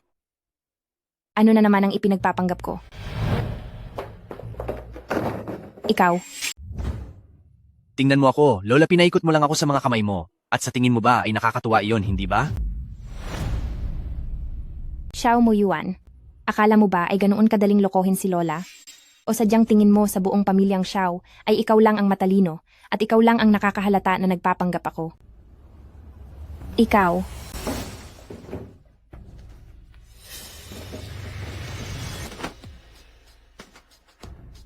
Shenmuyu, binabalaan kita. Huwag mong subukang perwisiyuhin ang pamilya ko. Ang peke ay peke. Hindi kailanman ito magiging totoo. Naintindihan mo? Xiao Mo Yuan. Linawin mo muna ang lahat. Si Lola ang nagpatawag sa akin. At saka, masyadong malapit ka sa akin. Ang paglapit mong iyan, alam ba iyan ni Lin Yuan?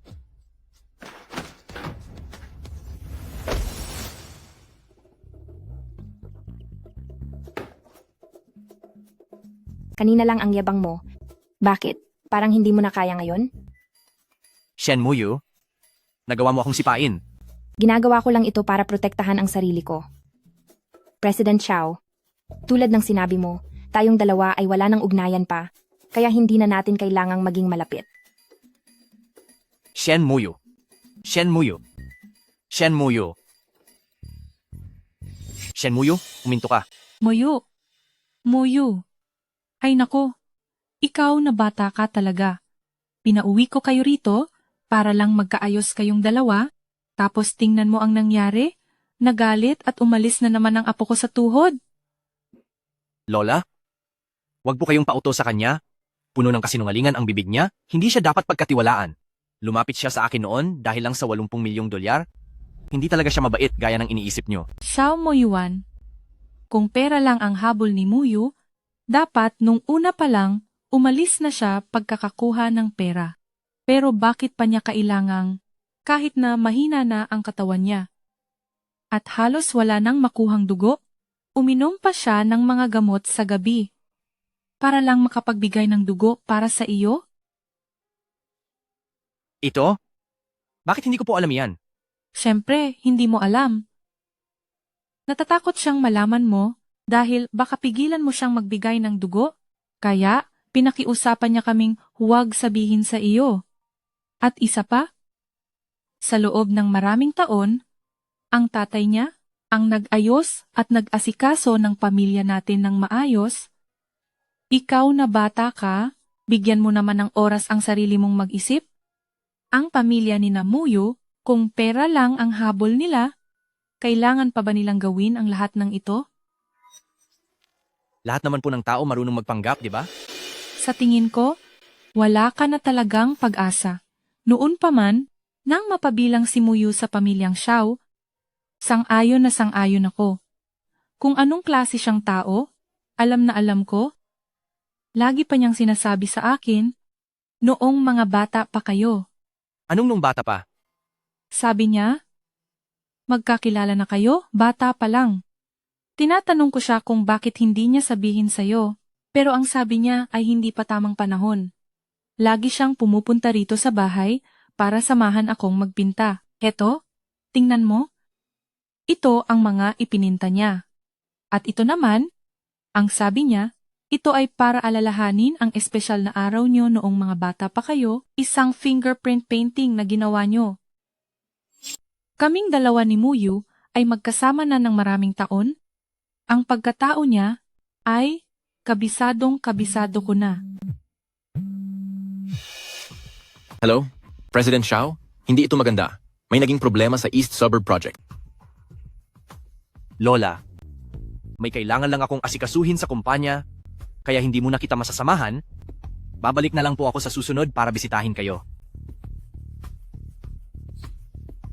Sa tingin ko ang batang ito ay nakatadhana talagang tumandang mag-isa. Magkakaroon ng salo-salo sa bahay, siguraduhin mong darating ka.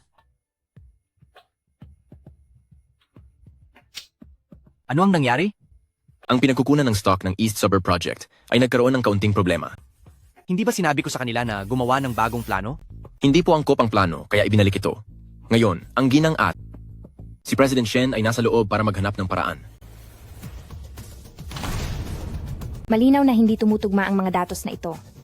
Nagbabayad ang Xiao Corporation sa inyo ng napakalaking sahod para lang ba mag-aksaya kayo ng oras. Importante po ang pag-uusap sa plano, kaya Hindi iyan rason para magtamad-tamaran. Naalala ko noong hindi pa itinatayo ang Xiao Corporation, ikaw ang nagsisilbing haligi ng Xiao Corporation. Bakit? Ngayong malaki na ang kinikita mo, ay nagsisimula ka na ring magpabaya? Nakakainis! Paano ko ba nakalimutan? Noong siya ay GM ng Xiao pa lamang ay nakapagtrabaho na ako sa ilalim niya ng ilang panahon. Tila ba nakikita ko ang dating Miss Shen? Ngayon, ang buong kumpanya ay napamamahalaan ng maayos at sistematiko. Halos makalimutan ko na dati na siyang napakahusay. Pero bakit pagkatapos noon ay... Muyuan, Opo, nabalitaan ko ang tungkol sa problema ng kumpanya, kaya nagmadali akong pumunta rito. Ayos lang ba ang lahat? President Xiao, ang kumpanya ay hindi lugar para sa landian nyo. wag mo nang uulitin ito.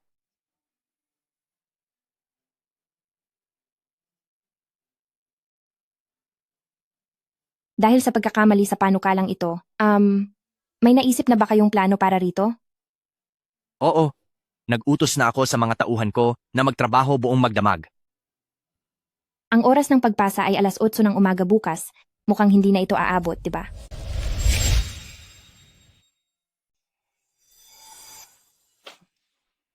May ilang mga plano ako rito para ayusin ito. Pakitingnan po ito.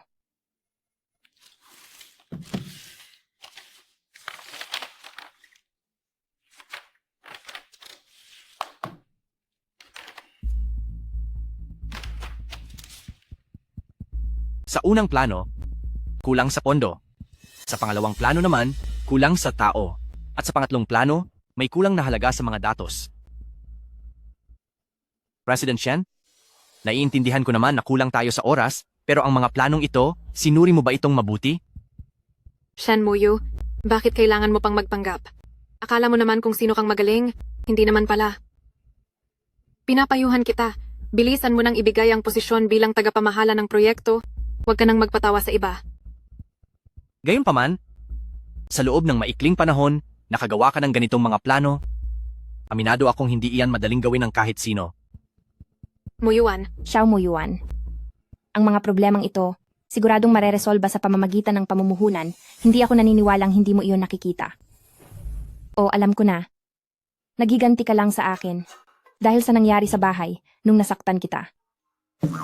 Sa bahay? Nasaktan siya? Anong klaseng pangyayari iyon? Bakit may kinalaman ang dalawang salitang iyan? Mukhang si President Xiao pa natin ang nagsimula. Tama, tama. Shen Muyu, huwag kang maggawa-gawa ng kwento rito. Hindi ako nagsasabi ng kung ano-anong kalokohan, dahil ang iyong kuya na si Muyuan, ang pinaka nakakaalam ng totoo. Muyuan, magsalita ka naman. Hindi nagsasalita si President Xiao. Ibig sabihin, ay inaamin niya ito. President Xiao, dahil may kasama ka namang magandang dilag sa tabi mo, huwag mo na akong pakialaman pa, natatakot kasi ako na baka magselos ang kapatid mo. Shen Muyu, tapos ka na bang magsalita? May ilan pang sasabihin. Alam mo, hindi lang palpak ang kakayahan mo, pati pakikitungo mo sa tao ay bagsak din. Nagkunwari kang disente, pero bakit kahit ang pagiging isang manloloko ay hindi mo magawa ng tama? Shen? Anong sinasabi ni President Shen? Ang sabi niya ay mahina daw si President Xiao, kaya pala magdidiborsyo ang dalawa, dahil pala hindi sila masaya sa loob ng kwarto. Shen Muyu, wala ka na ba talagang hiya? Shen Muyu? Hindi mo ba talaga alam ang kakayahan ko? Yuan, mahusay ba ang iyong kuya na si Muyuan?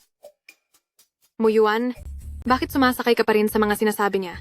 Sa tingin ko ay hindi matutuloy ang hiwalayan nila. Hey nako, pakiusap naman. Ayaw ko nang maranasan muli ang takot na dulot ng pamumuno ni Miss Shen. Lahat kayo? Lumabas muna. President Xiao, pangalagaan po ninyo ang inyong katawan. Shen Muyu, ang ating kuya na si Muyuan ay iniisip lang ang reputasyon mo, kaya pinalabas niya ang lahat. Ngayon, maghanda ka ng harapin ang parusa ni Muyuan. Lumabas ka rin. Muyuan, anong pinagsasabi mo? Huwag mo akong pilitin na ulitin pa ito. Yuan, mabait ka pala. Pinapalayas ka na ng kuya Muyuan mo. Shen Muyu, huwag kang masyadong mayabang. Maghintay ka lang.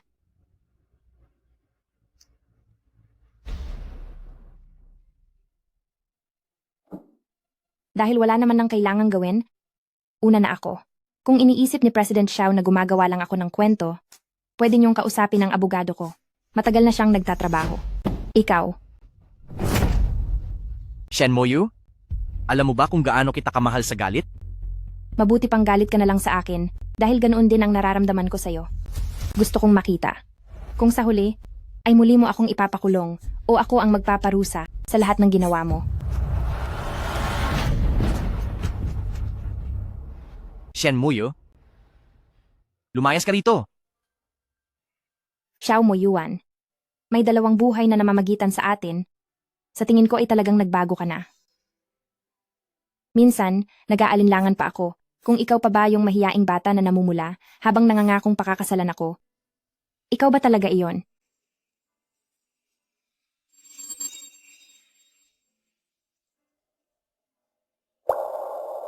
Shen Moyu. Bakit mo ako laging niloloko? Bakit nasasaktan ng ganito ang puso ko?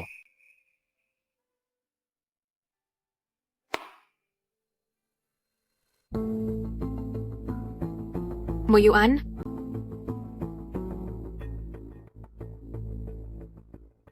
Hindi ba ito yung singsing na tinapon ni Muyuan noong isang araw? Bakit nasa iyo to? Bitawan mo ang gamit na iyan. Muyuan? Ang singsing na ito, hindi ba matagal mo na itong itinapon? Paano? Sino ang nagbigay sa iyo ng pahintulot na galawin ang mga gamit ko? Muyuan? Itinago mo ang bagay na ito? Hindi ba dahil hindi mo pa rin makalimutan si Shen Muyu? Muyuan? Sa lahat ng ginawa niya sa iyo nitong mga nakaraang taon, nakalimutan mo na ba ang lahat? Palagi lang niyang sinasayang ang pagmamahal mo? Bakit hindi mo pa rin siya magawang pakawalan? Nag-iisip ka lang ng kung ano-ano.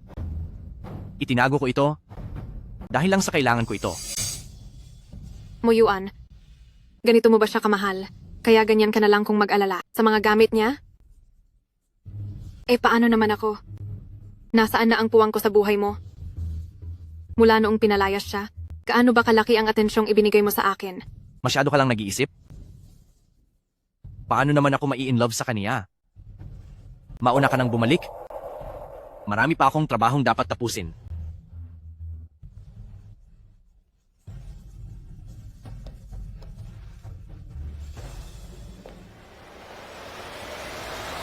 Shen Muyu, ikaw na naman.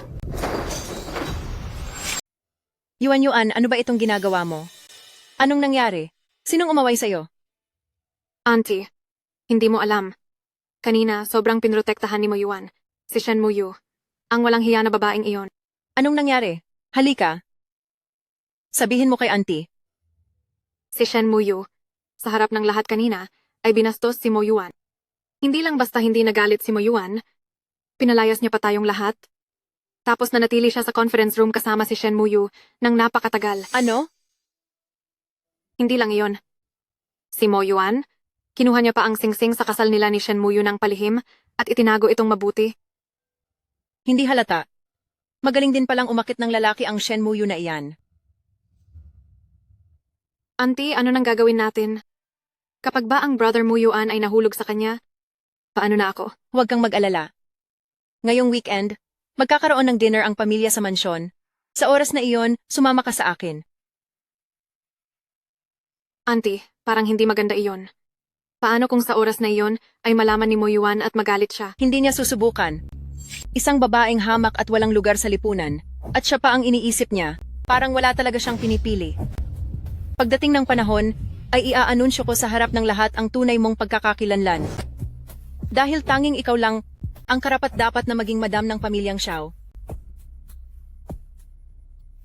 President Xiao, noong huling beses po na pinaimbestigahan niyo ang background ni Madam, kahit na-hack na namin ang database, ay hindi pa rin namin mahanap ang orihinal na mga dokumento. Ano?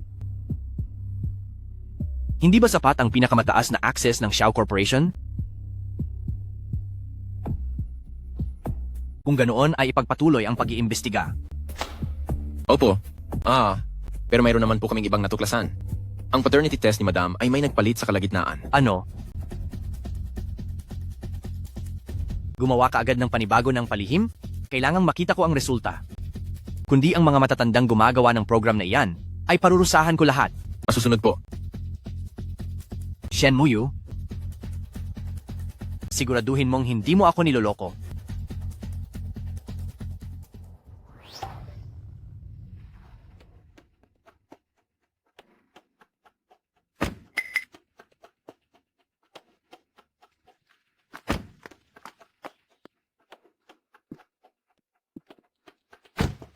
Auntie, unang beses ko pa lang na makapunta rito sa lumang mansyon. Hindi ko akalain na ganito ito kalaki. Wala pa iyan. Kapag nagpakasal ka na sa pamilya namin, auntie, ibili kita ng mas malaki pa rito. Auntie, ano po ang sinasabi nyo? Maaga pa naman po. Kung sa bagay, anak, ang tungkol sa diborsyo niyo ni Shen Muyu, kamusta na ang pag-aayos niyo doon? Shen Muyu? Anong ginagawa niya rito? Itong si Shen Muyu, ayaw talaga tayong tantanan.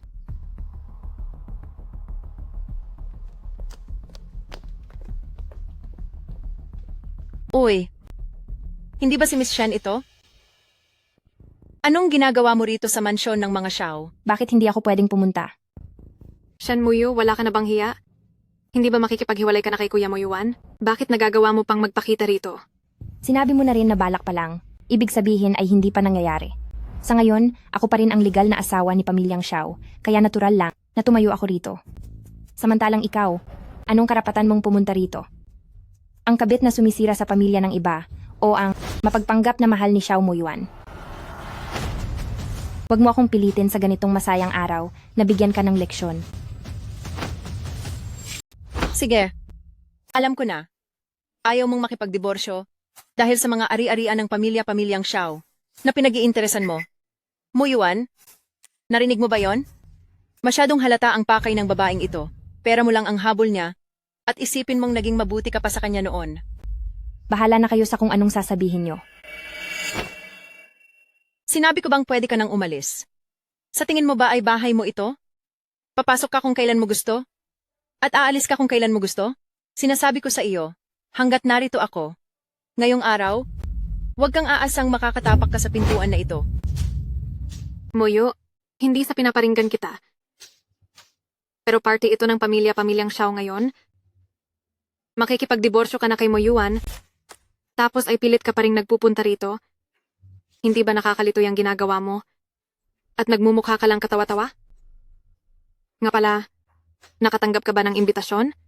At nagpunta ka rito? Sinong nagsabi na walang natanggap na imbitasyon si Muyu? Lola. Hindi ba sapat ang imbitasyon ko? Hinahayaan mong bastusin ang asawa mo sa harap mo? Talagang napakahusay mo. Kumusta po kayo, Lola? Ako po ang ni Muyuan. Sa pagkakatanda ko, ay wala akong inimbitahang kagaya mong hindi naman kailangan dito. Pasensya na po kung dumating ako ng hindi imbitado. Muyuan. Sa tingin ko po, hindi niyo po ako masyadong gusto. Mabuti pa siguro ay umuwi na muna ako. E di umalis ka na? Parang hindi naman totoo iyan sa higpit ng hawak mo. Lola, anuman ang mangyari kay Yuan Yuan, niligtas niya ang buhay ko noong bata pa tayo. Kaya ngayon, sinama ko siya rito.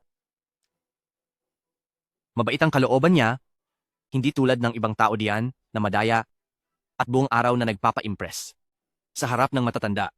Ikaw na bata ka? Ang sarkastiko mo kung magsalita at kung sino-sino ang pinararatangan, sino ba ang tinutukoy mo? Lola, wag na po kayong magalit. Hindi sulit na magalit dahil sa taong iyan. Pumasok na muna tayo sa loob. Nagugutom na po ako. Sige. Tara. Akala naman niya ay bahay niya talaga ito. Che, Tama naman.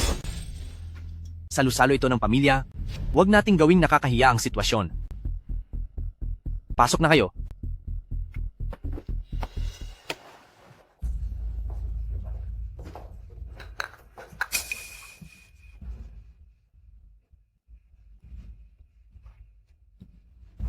Lola, ngayon lang po tayo nagkita. Ito po ang regalo ko para sa inyo.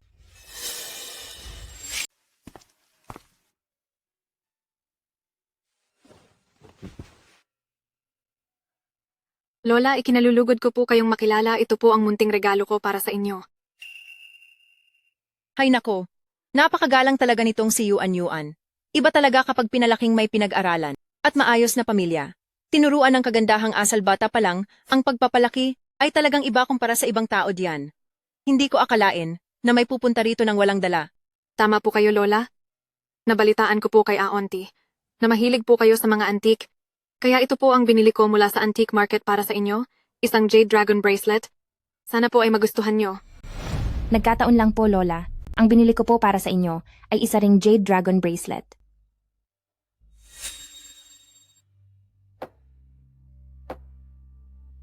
Shenmuyu, ito ay isang napakabihirang kayamanan na tanging iisa lang sa buong mundo. Bukod sa mahirap itong mahanap, ang presyo nito ay abot langit. Kaya mo ba itong bilhin? Aba, nagkasama ngayon ang isang fake at ang isang orihinal. Shenmuyu, ako na ang nahihiya para sa iyo. Dahil ang bracelet na ito ay dapat iisa lang ang orihinal, siguradong ang isa sa mga iyan ay peke. Lin Yuan Yuan. Kung alam mong ang bracelet na ito ay isang napakabihirang kayamanan, alam mo rin ba na nabebenta lamang ito sa auction house ni Subilia? Saang antique shop mo ba binili iyang dala mo? Kinuha po ito ng kaibigan ko para sa akin. Siguro ay nagkamali lang ako ng alaala. Pero hindi ba't kasasabi mo lang na ikaw mismo ang bumili nito? Bakit biglang nagbago ang sinasabi mo at naging galing na sa kaibigan mo? Ikaw. Talagang ang magnanakaw ang galit sa ninakawan. Nagkamali lang ng pagsasalita si Yuan Yuan. Napakagaling mo talagang magsalita. Hindi ko alam kung alin ang totoo sa mga sinasabi mo. Ang jade na dragon bracelet na ito, kaya ito naging napakahalaga dahil ang material na ginamit dito ay isang bihirang natural na jade na kasing tigas ng isang bato at hindi basta-basta mababasag. Pero Lin Yuan Yuan, itong sayo, hindi lang ito madaling mabasag, kundi ang ginamit na material ay ang pinakamababang klase ng jade. Ano? Ito ba ang tinatawag mong orihinal? Ito. Shenmuyu, huwag kang magsalita ng kung ano-ano. Muyuan, tingnan mo siya. Binasag niya ang jade na regalo ko kay Lola. Muyuan, mula bata ka pa ay kasama mo na ako at marami ka nang natutunan sa pagmamasid sa akin. Sabihin mo, sa mga jade na ito, alin ang tunay at alin ang peke? Lola, baka po naloko ng isang manloloko si Yuan Yuan, kaya siya nakabili ng ganitong mumurahing klase, huwag niyo na po sanang ipagdamdam. Ano? Paano itong nangyari? Muyuan, apo? Mula noong bata ka pa, ay pinakamataas na edukasyon ang tinanggap mo, dapat sana ang panlasa mo ay mas mataas kaysa sa ordinaryong tao. Bakit ka naman humanap ng babaeng ganyan ang ugali? Lola, si Yuan Yuan man ay ano? Siya pa rin ang nagligtas sa buhay ko noong bata pa ako? Paano niyo po nagawang sabihin iyon? Xiao Mo Yuan, dapat ka talagang pumunta sa doktor at magpatingin ng mata. Lola, pupunta muna po ako sa banyo.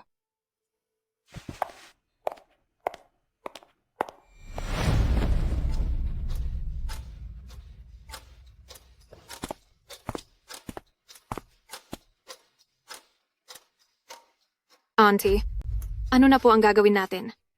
Talaga ka naman, nagdala ka pa rito ng peking gamit. Ngayon, kailangang maghanap ng paraan upang mabilis na paalisin. At mawala na itong si Shenmuyu agad-agad.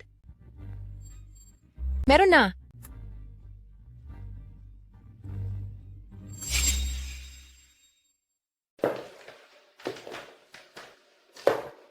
Shenmuyu, Shenmuyu. Bakit hinahayaan mo pa ring makaapekto ang mga ginagawa ni Xiao Muyuan sa nararamdaman mo? Matagal mo na siyang nakilala, hindi ba?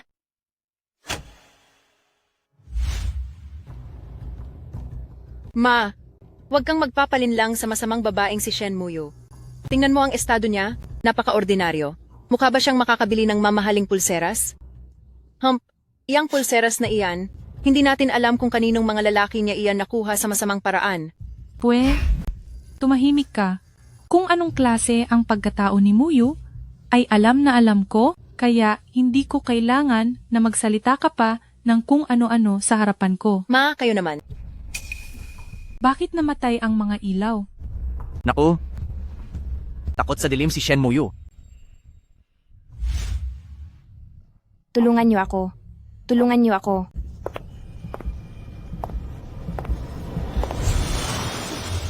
Shenmuyu, pagmamasdan kitang magkaganito at sobrang nakakasaya ito ng loob. Lin Yuan Yuan. Kung hindi mo sana ibinigay, ang tiwala mo noon sa akin at sinabi ang tungkol sa iyong trauma. Ay hanggang ngayon, hindi ko alam kung paano ka papabagsakin. Lin Yuan, anong balak mong gawin? Anong balak ko? Hanggat nananatili ka sa pamilya Xiao, ang pangarap kong maging Nyonya Xiao ay magkakaroon ng hadlang. Kaya naman dapat kong personal na tapusin ang ugnayan natin sa iyo. Shen Muyu, mawawala ka na. Xiao Mo Yuan.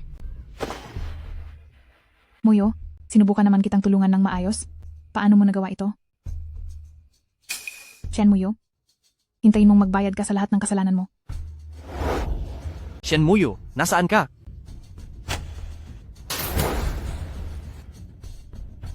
Xiao Mo Yuan.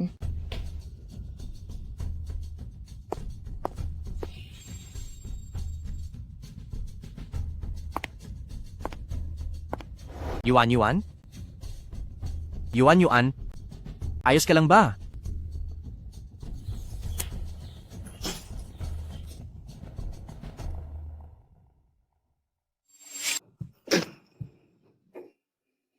Muyuan, wag mong sisihin si Muyu.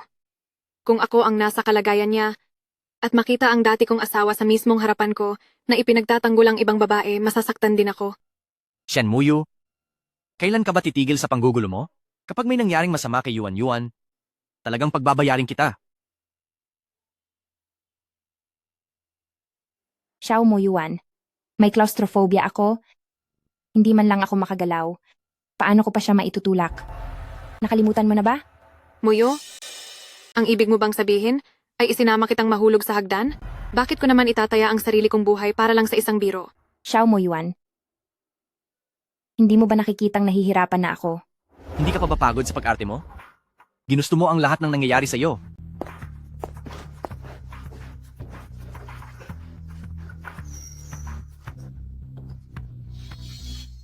Muyu, ano ang nangyari sa iyo? Naku, bakit puno ka ng sugat? Lola, pasensya na po. Nasira ko po ang handaan nyo. Muyu, tulong, bilis. Tumawag kayo ng ambulansya. Yuan? Sabi ng doktor, huwag ka munang lalakad o tatayo muna. Ipapadala ko ang aming doktor sa bahay mo para alagaan ka. Huwag kang mag-alala. Muyuan, pero gusto ko sanang ikaw ang mag-alaga sa akin.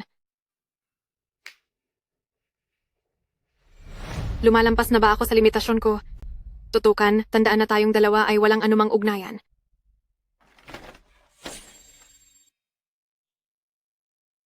Naiintindihan ko, ipapaayos ko ang isang kwarto sa bahay para sa iyo. Talaga po, Muyuan? Niligtas mo ako noong bata pa tayo. Ngayon ay panahon na para ako naman ang mag-alaga sa iyo. Ikaw, saan ka ba pupunta? Hindi mo ba alam na si Muyu ay nasa loob pa ng silid operasyon? Wala akong pakialam kung anong mangyari sa kanya. Muyuan, pero asawa mo pa rin si Muyu. Hindi siya karapat-dapat. Napakasama ng ugali niya. Kung wala lang ako rito ngayon, hindi ko alam kung anong masama ang gagawin niya sa iyo. Xiao Mo Yuan? Hawakan mo ang iyong konsensya? Isipin mo nang mabuti. Sa loob ng maraming taon, paano ba naging trato sa iyo ni Muyu? Bakit mo nasasabi ang mga ganyang bagay tungkol sa kanya? Lola, lumapit lang siya sa akin dahil sa pera. Ngayong araw, nakita ng dalawang mata ko na itinulak niya si Yuan mula sa hagdan. Kung mawala man siya o hindi, wala na akong pakialam doon. Ikaw. Hey, Sino po ang kapamilya ni Shen Muyu? ako po. Asawa siya ng aking apo. Kamakailan lang ay nawalan ng bata ang pasyente, hindi pa lubusang nakakabawi ang kanyang katawan, kaya mas naging malubha ang lagay niya. Anong nawalan ng bata? Nagdalang tao ba si Muyu? Tama po, natatandaan kong pumunta rito si Miss Shen noon para magpa-amniocentesis. Ang bata sa kanyang sinapupunan ay may bihirang panda-type na blood group. Panda blood? Pinayuhan na namin siyang alisin ang bata noon pa man. Noong bata pa siya ay nakaranas siya ng isang malaking sunog, marami siyang nalanghap na usok, kaya mahina ang kanyang pangangatawan, hindi siya dapat nagdadalang tao, pero ayaw niya. At ngayon ay nagkaroon siya ng komplikasyon at matinding pagdurugo. Hindi ito tumitigil, kailangan niya agad ng sali ng dugo. Ano ang sinabi niyo? Nakasurvive siya sa isang malaking sunog noong bata pa siya? Dumaan ba siya noong bata sa isang malaking sunog? Po.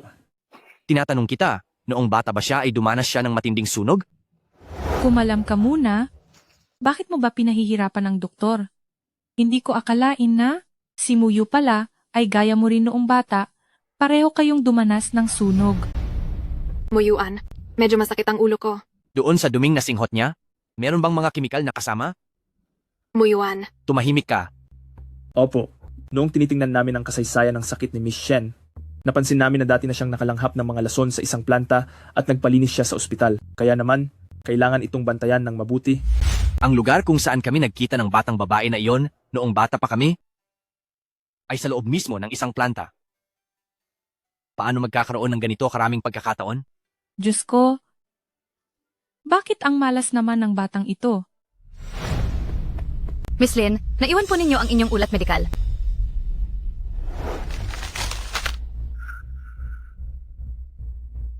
Ibigay mo sa akin ang ulat mo. Muyuan, umuwi na muna tayo. Tingnan mo ito. Noong bata pa siya, naranasan ba niyang masunugan? Hindi po. Si Miss Lin ay taon-taon pumupunta sa aming ospital para mag-check up at wala siyang anumang naging sugat o pinsala.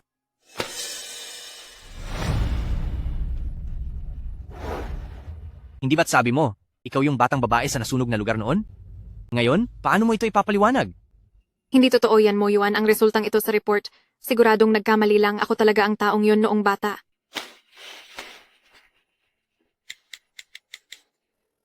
Pumunta kayo sa lumang bahay, kunin ang painting ng mga fingerprint at ang mahiwagang kahon ni Shen Muyu, bilis. Ialin niyo na ang dugo ko ngayon, kailangang mailigtas si Shen Muyu. Hindi pwede, Muyuan, kagagaling mo lang, huwag. Layas. Pagkatapos kong magbigay ng dugo, pagbabayarin kita ng husto. Doc, kamusta na po ang anak ko? Huwag po kayong masyadong mag-alala. Ano po ang pangalan ng anak nyo? Ang anak ko ay si Shen Muyu. Anak? Shen Muyu? Kayo po ang tatay niya? Bastos na bata ka. Ano ba talaga ang ginawa mo sa anak ko? Ikaw, bakit mo sinasaktan ang apo ko? Isa pa, ang ama ni Muyu, matagal na siyang wala, kaya paano naging tatay kanya? Si Muyu ay dahil noong bata pa siya ay niligtas mo siya? At nang lumaki na kayo dahil sa walang kwentang pangako sa pagitan nyo, nagpakasal siya sa iyo dahil sa galit sa akin. At sobrang naghirap siya. Pagkatapos nung nagbuntis siya sa anak nyo, ay ikaw mismo ang sumira rito. Noong sa wakas ay nakaalis na siya sa iyo. Hindi na alam kung ano ang nangyari sa kanya. Ikaw! Ang bata? Ako? Ano ba ang mga nagawa ko? Hindi na makakapaghintay ang pasyente, kailangang magmadali na tayo. Anong balak mong gawin? Kailangan na ngayon ni Muyu ng dugo. Patawad po. Pagkatapos ng salina ng dugo, kahit anong parusa ay tatanggapin ko, hayaan niyo muna akong magbigay ng dugo para kay Muyu. Maaari ba? Lola, sabihan mo ang sekretarya, nakunin agad ang dating DENA report. Gusto kong makita kung sino ang nanghimasok nito. Tara na.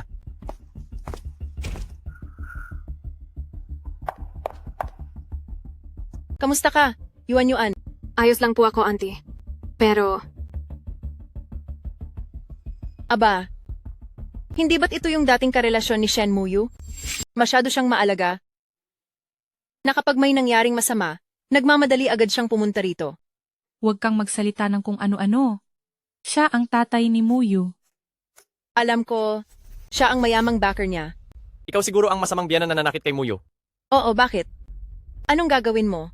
Ipagtatanggol mo ba si Shen Muyu? Sasabihin ko sa iyo, ako si Madam Xiao. Kapag sinubukan mo akong hawakan, sisiguraduhin kong bukas ay mapapaalis ka sa Yundu. Sino ang gusto mong paalisin sa Yundu? auntie, ito ang taong laging nasa tabi ni Shen Muyu. Ano ang ikinatatakot mo?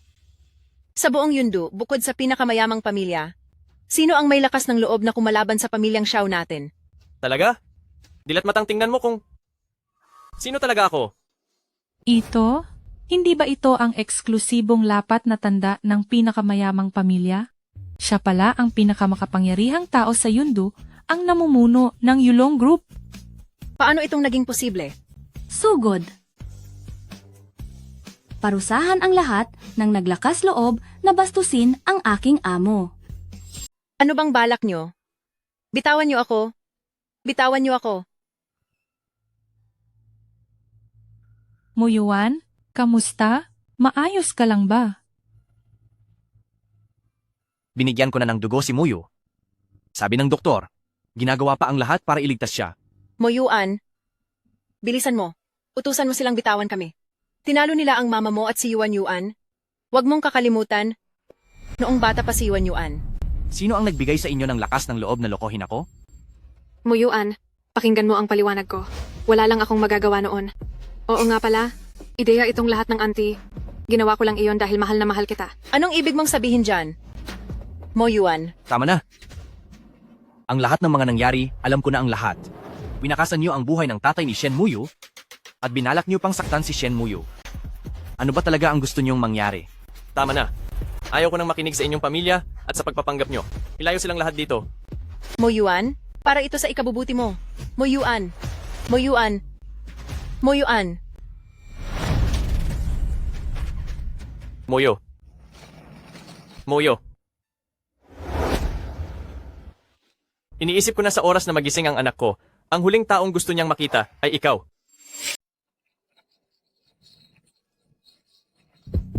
Anong kamalasan ito? Muyu? Muyu?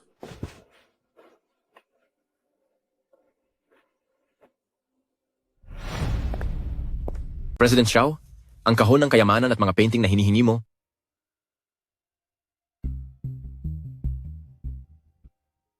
Pati ang pinapaimbestiga mong resulta ng DNA test ay lumabas na po. Ang dinadalang anak ni Binibining Shen Muyo ay sa inyo nga po, ngunit may nagpalit lang ng mga dokumento. Sige.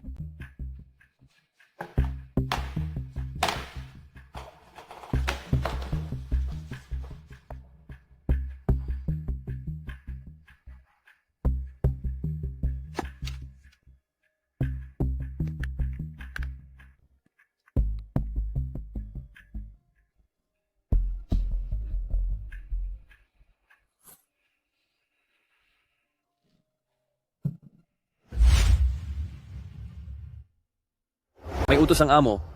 Bawal magpapasok ng kahit na sino kay pamilyang Xiao. Gusto ko lang siyang tingnan sa loob. Gising na ba siya? Hindi pa rin pwede.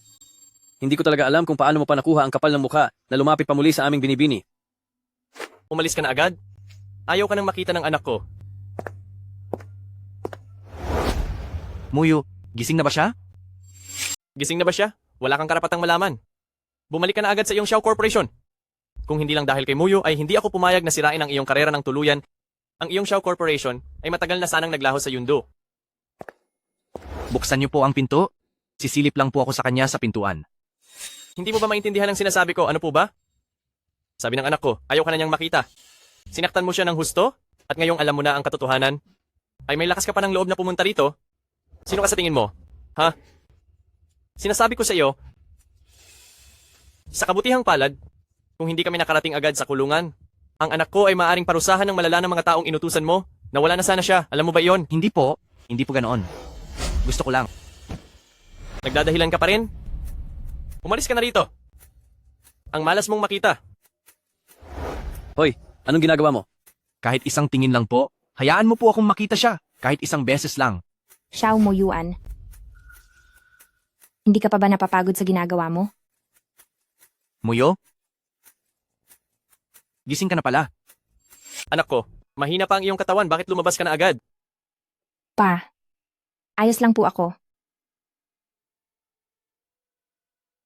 Muyo? Xiao Moyuan. Wala na tayong relasyon sa isa't isa. Alam mo ba yon? Muyo, ang mga nakaraang pagkakamali ay lahat kasalanan ko. Hindi kita pinagkatiwalaan. Alam kong mahirap mo akong patawarin. Pero bigyan mo ako ng isang pagkakataon para makabawi ako sa aking mga naging mali. Maaari ba? Pagkakataon? Ako ba ang hindi nagbigay sa iyo ng pagkakataon? Xiao Moyuan? Kung minsan kahit ako ay nagtataka, ano ba talaga ako para sa iyo? Nagsama tayo ng matagal sa loob ng maraming taon, pero naniwala ka pa rin sa ibang tao at hindi mo man lang pinili na pagkatiwalaan ako. Palagi akong umiiwas noon?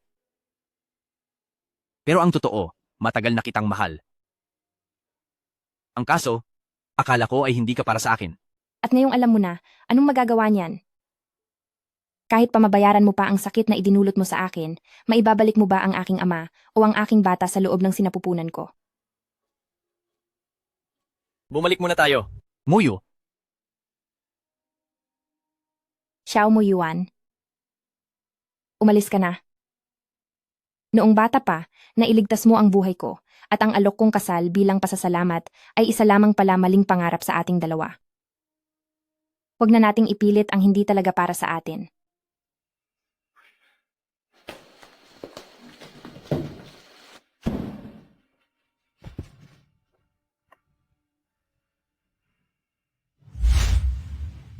Pa, narinig ko sa doktor na nawalan ako ng maraming dugo. Sino po ang nagbigay sa akin ng dugo? sino pa ba kundi si Xiao Moyuan? Talaga namang napakahina ng katawan niya. Nawalan lang ng kaunting lakas, ay bibigay na siya. Ipapahinto na sana ng doktor ang pagkuha sa kanya. Ngunit ang sabi niya, ituloy lang hanggang sa hindi mo na kailanganin.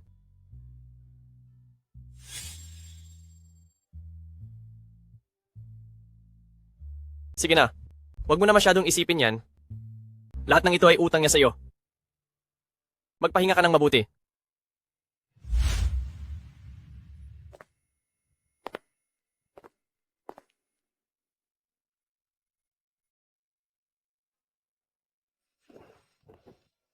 Xian Muyu. Patawad. Nakakatawang isipin. Dati ay malaya kong nahahawakan ng mga kamay mo, ngunit ngayon kailangan pang hating gabi. At tulog ka na? Para lang makalapit sa iyo.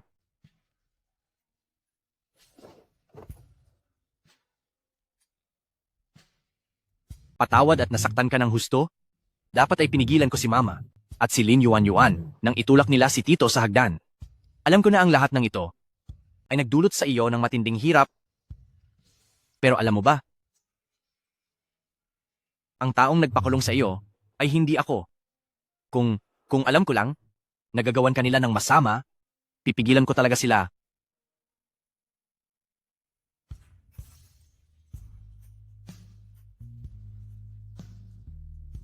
Kailangan mong gumaling para maging kampante na ako.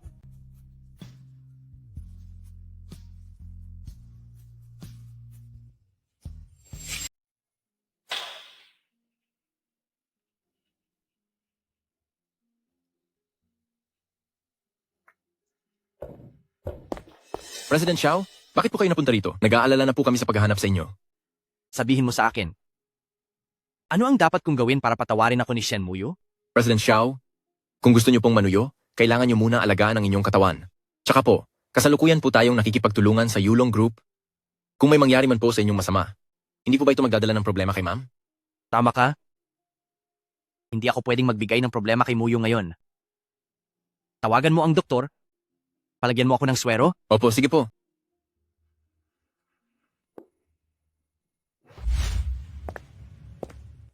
Muyo. Ito yung project proposal para sa Eastern Suburbs. Pakitingnan kung may anumang problema. Muyo, kung ayaw mo akong makita, pwedeng-pwede akong umalis sa project na ito. Hindi na kailangan. Nailipat na ako sa ibang grupo. Sa Eastern Suburbs. Ituloy mo na lang ang plano ayon sa proposal mo. Muyo, talaga bang ayaw mo na akong makita? Xiao Mo Yuan, ang mga nangyari noon, hindi ko naiisipin pang muli, pero pakiusap. Sa susunod, huwag ka na sanang magpakita sa buhay ko.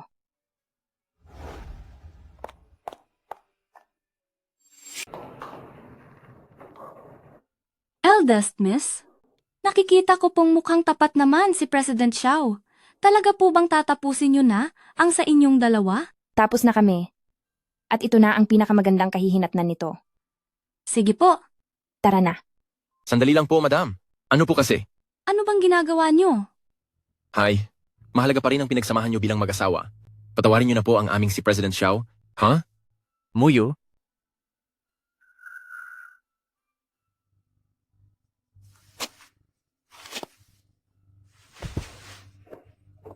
Alam kong mahirap para sa iyo na alisin ang pait sa iyong puso. Pero handa ako nagugulin ang natitirang bahagi ng buhay ko para bumawi. Hindi ito maaaring matapos ng ganito lang. Muyo, nangangako ako. Gagamitin ko ang buong buhay ko para habulin ka hanggang sa mapatawad mo ako. Xiao Moyuan. May mapapala ka ba sa ginagawa mo? Ang lahat ng pagkakamali ay nagsimula dahil sa akin. Nakalimutan mo na ba ang pangako nating dalawa noong bata pa tayo? Hinusga ng tadhan na paglayuin tayong muli para muli kitang mahalin. Muyo, nagsusumamo ako sa iyo. Pakiusap, bigyan mo pa ako ng isa pang pagkakataon.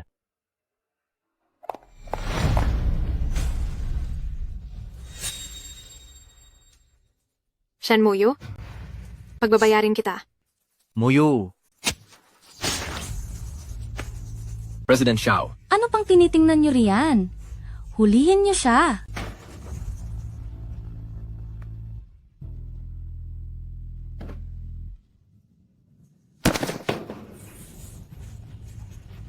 Tingnan mo.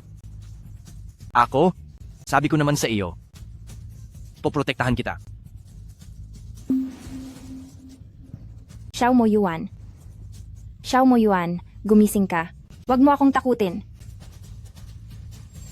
Hahaha, Shen Muyu. Hindi ko man nakuha si Xiao Moyuan. Huwag mo ring asahang mapapasa iyo siya. Lahat ng ito ay utang niyo sa akin. ilayo siya rito. Hahaha. Eldest miss, ano na po ang gagawin natin? Tumawag kayo ng ambulansya. Lola, huwag na po kayong mag-alala. Magiging maayos din siya. Anak, kailanman ay wala akong hiningi sa iyo, pero nakikita ko, mahal na mahal ka niya. Nitong mga nakaraang araw ay nagpakasubsob siya sa trabaho para lang gumaan ang iyong pasanin.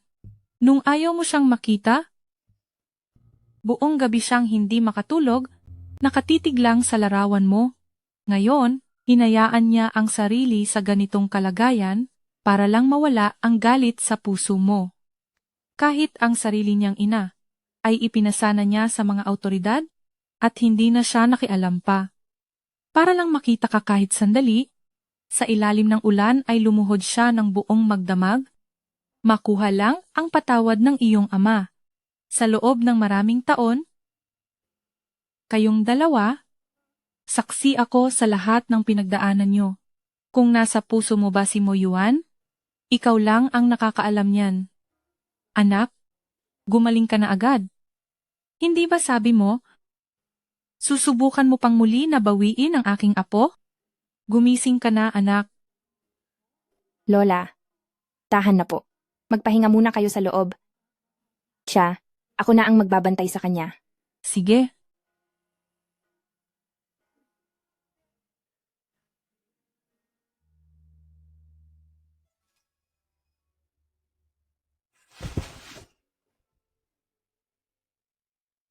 Xiao Moyuan, sa ating dalawa. Parang lagi na lang tayong nasasaktan. Kung hindi ikaw ang nasa ospital, ako naman ang narito. Parang kailanman ay hindi tayo makakalayo sa isa't isa. Sabi ko na nga ba, marahil ay utang ko ito sa iyo noong nakaraang buhay. Kahit na pinaramdam mo ang napakaraming pasakit at galit na galit ako sa iyo. Pero bakit nang makita kitang sumalo ng saksak para sa akin? Kumikirot pa rin ang puso ko? Xiao Moyuan, hindi ba't gusto mong makuha ang patawad ko? Kung ganoon ay gumising ka at maging maayos ka. Kapag hindi ka pa gumising, ay hinding-hindi na talaga kita mapapatawad pa. Bilisan mong gumising.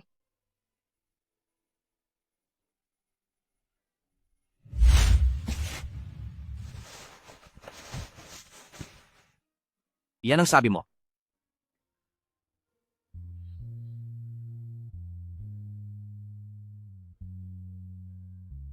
Ang singsing na ito, hindi ba itinapon na ito ng ina mo? Ngayon, bumalik na rin ito sa tunay na nagmamay-ari. Xiao Moyuan, isipin mong mabuti. Sa buhay na ito, galit lang ang mararamdaman ko para sa iyo.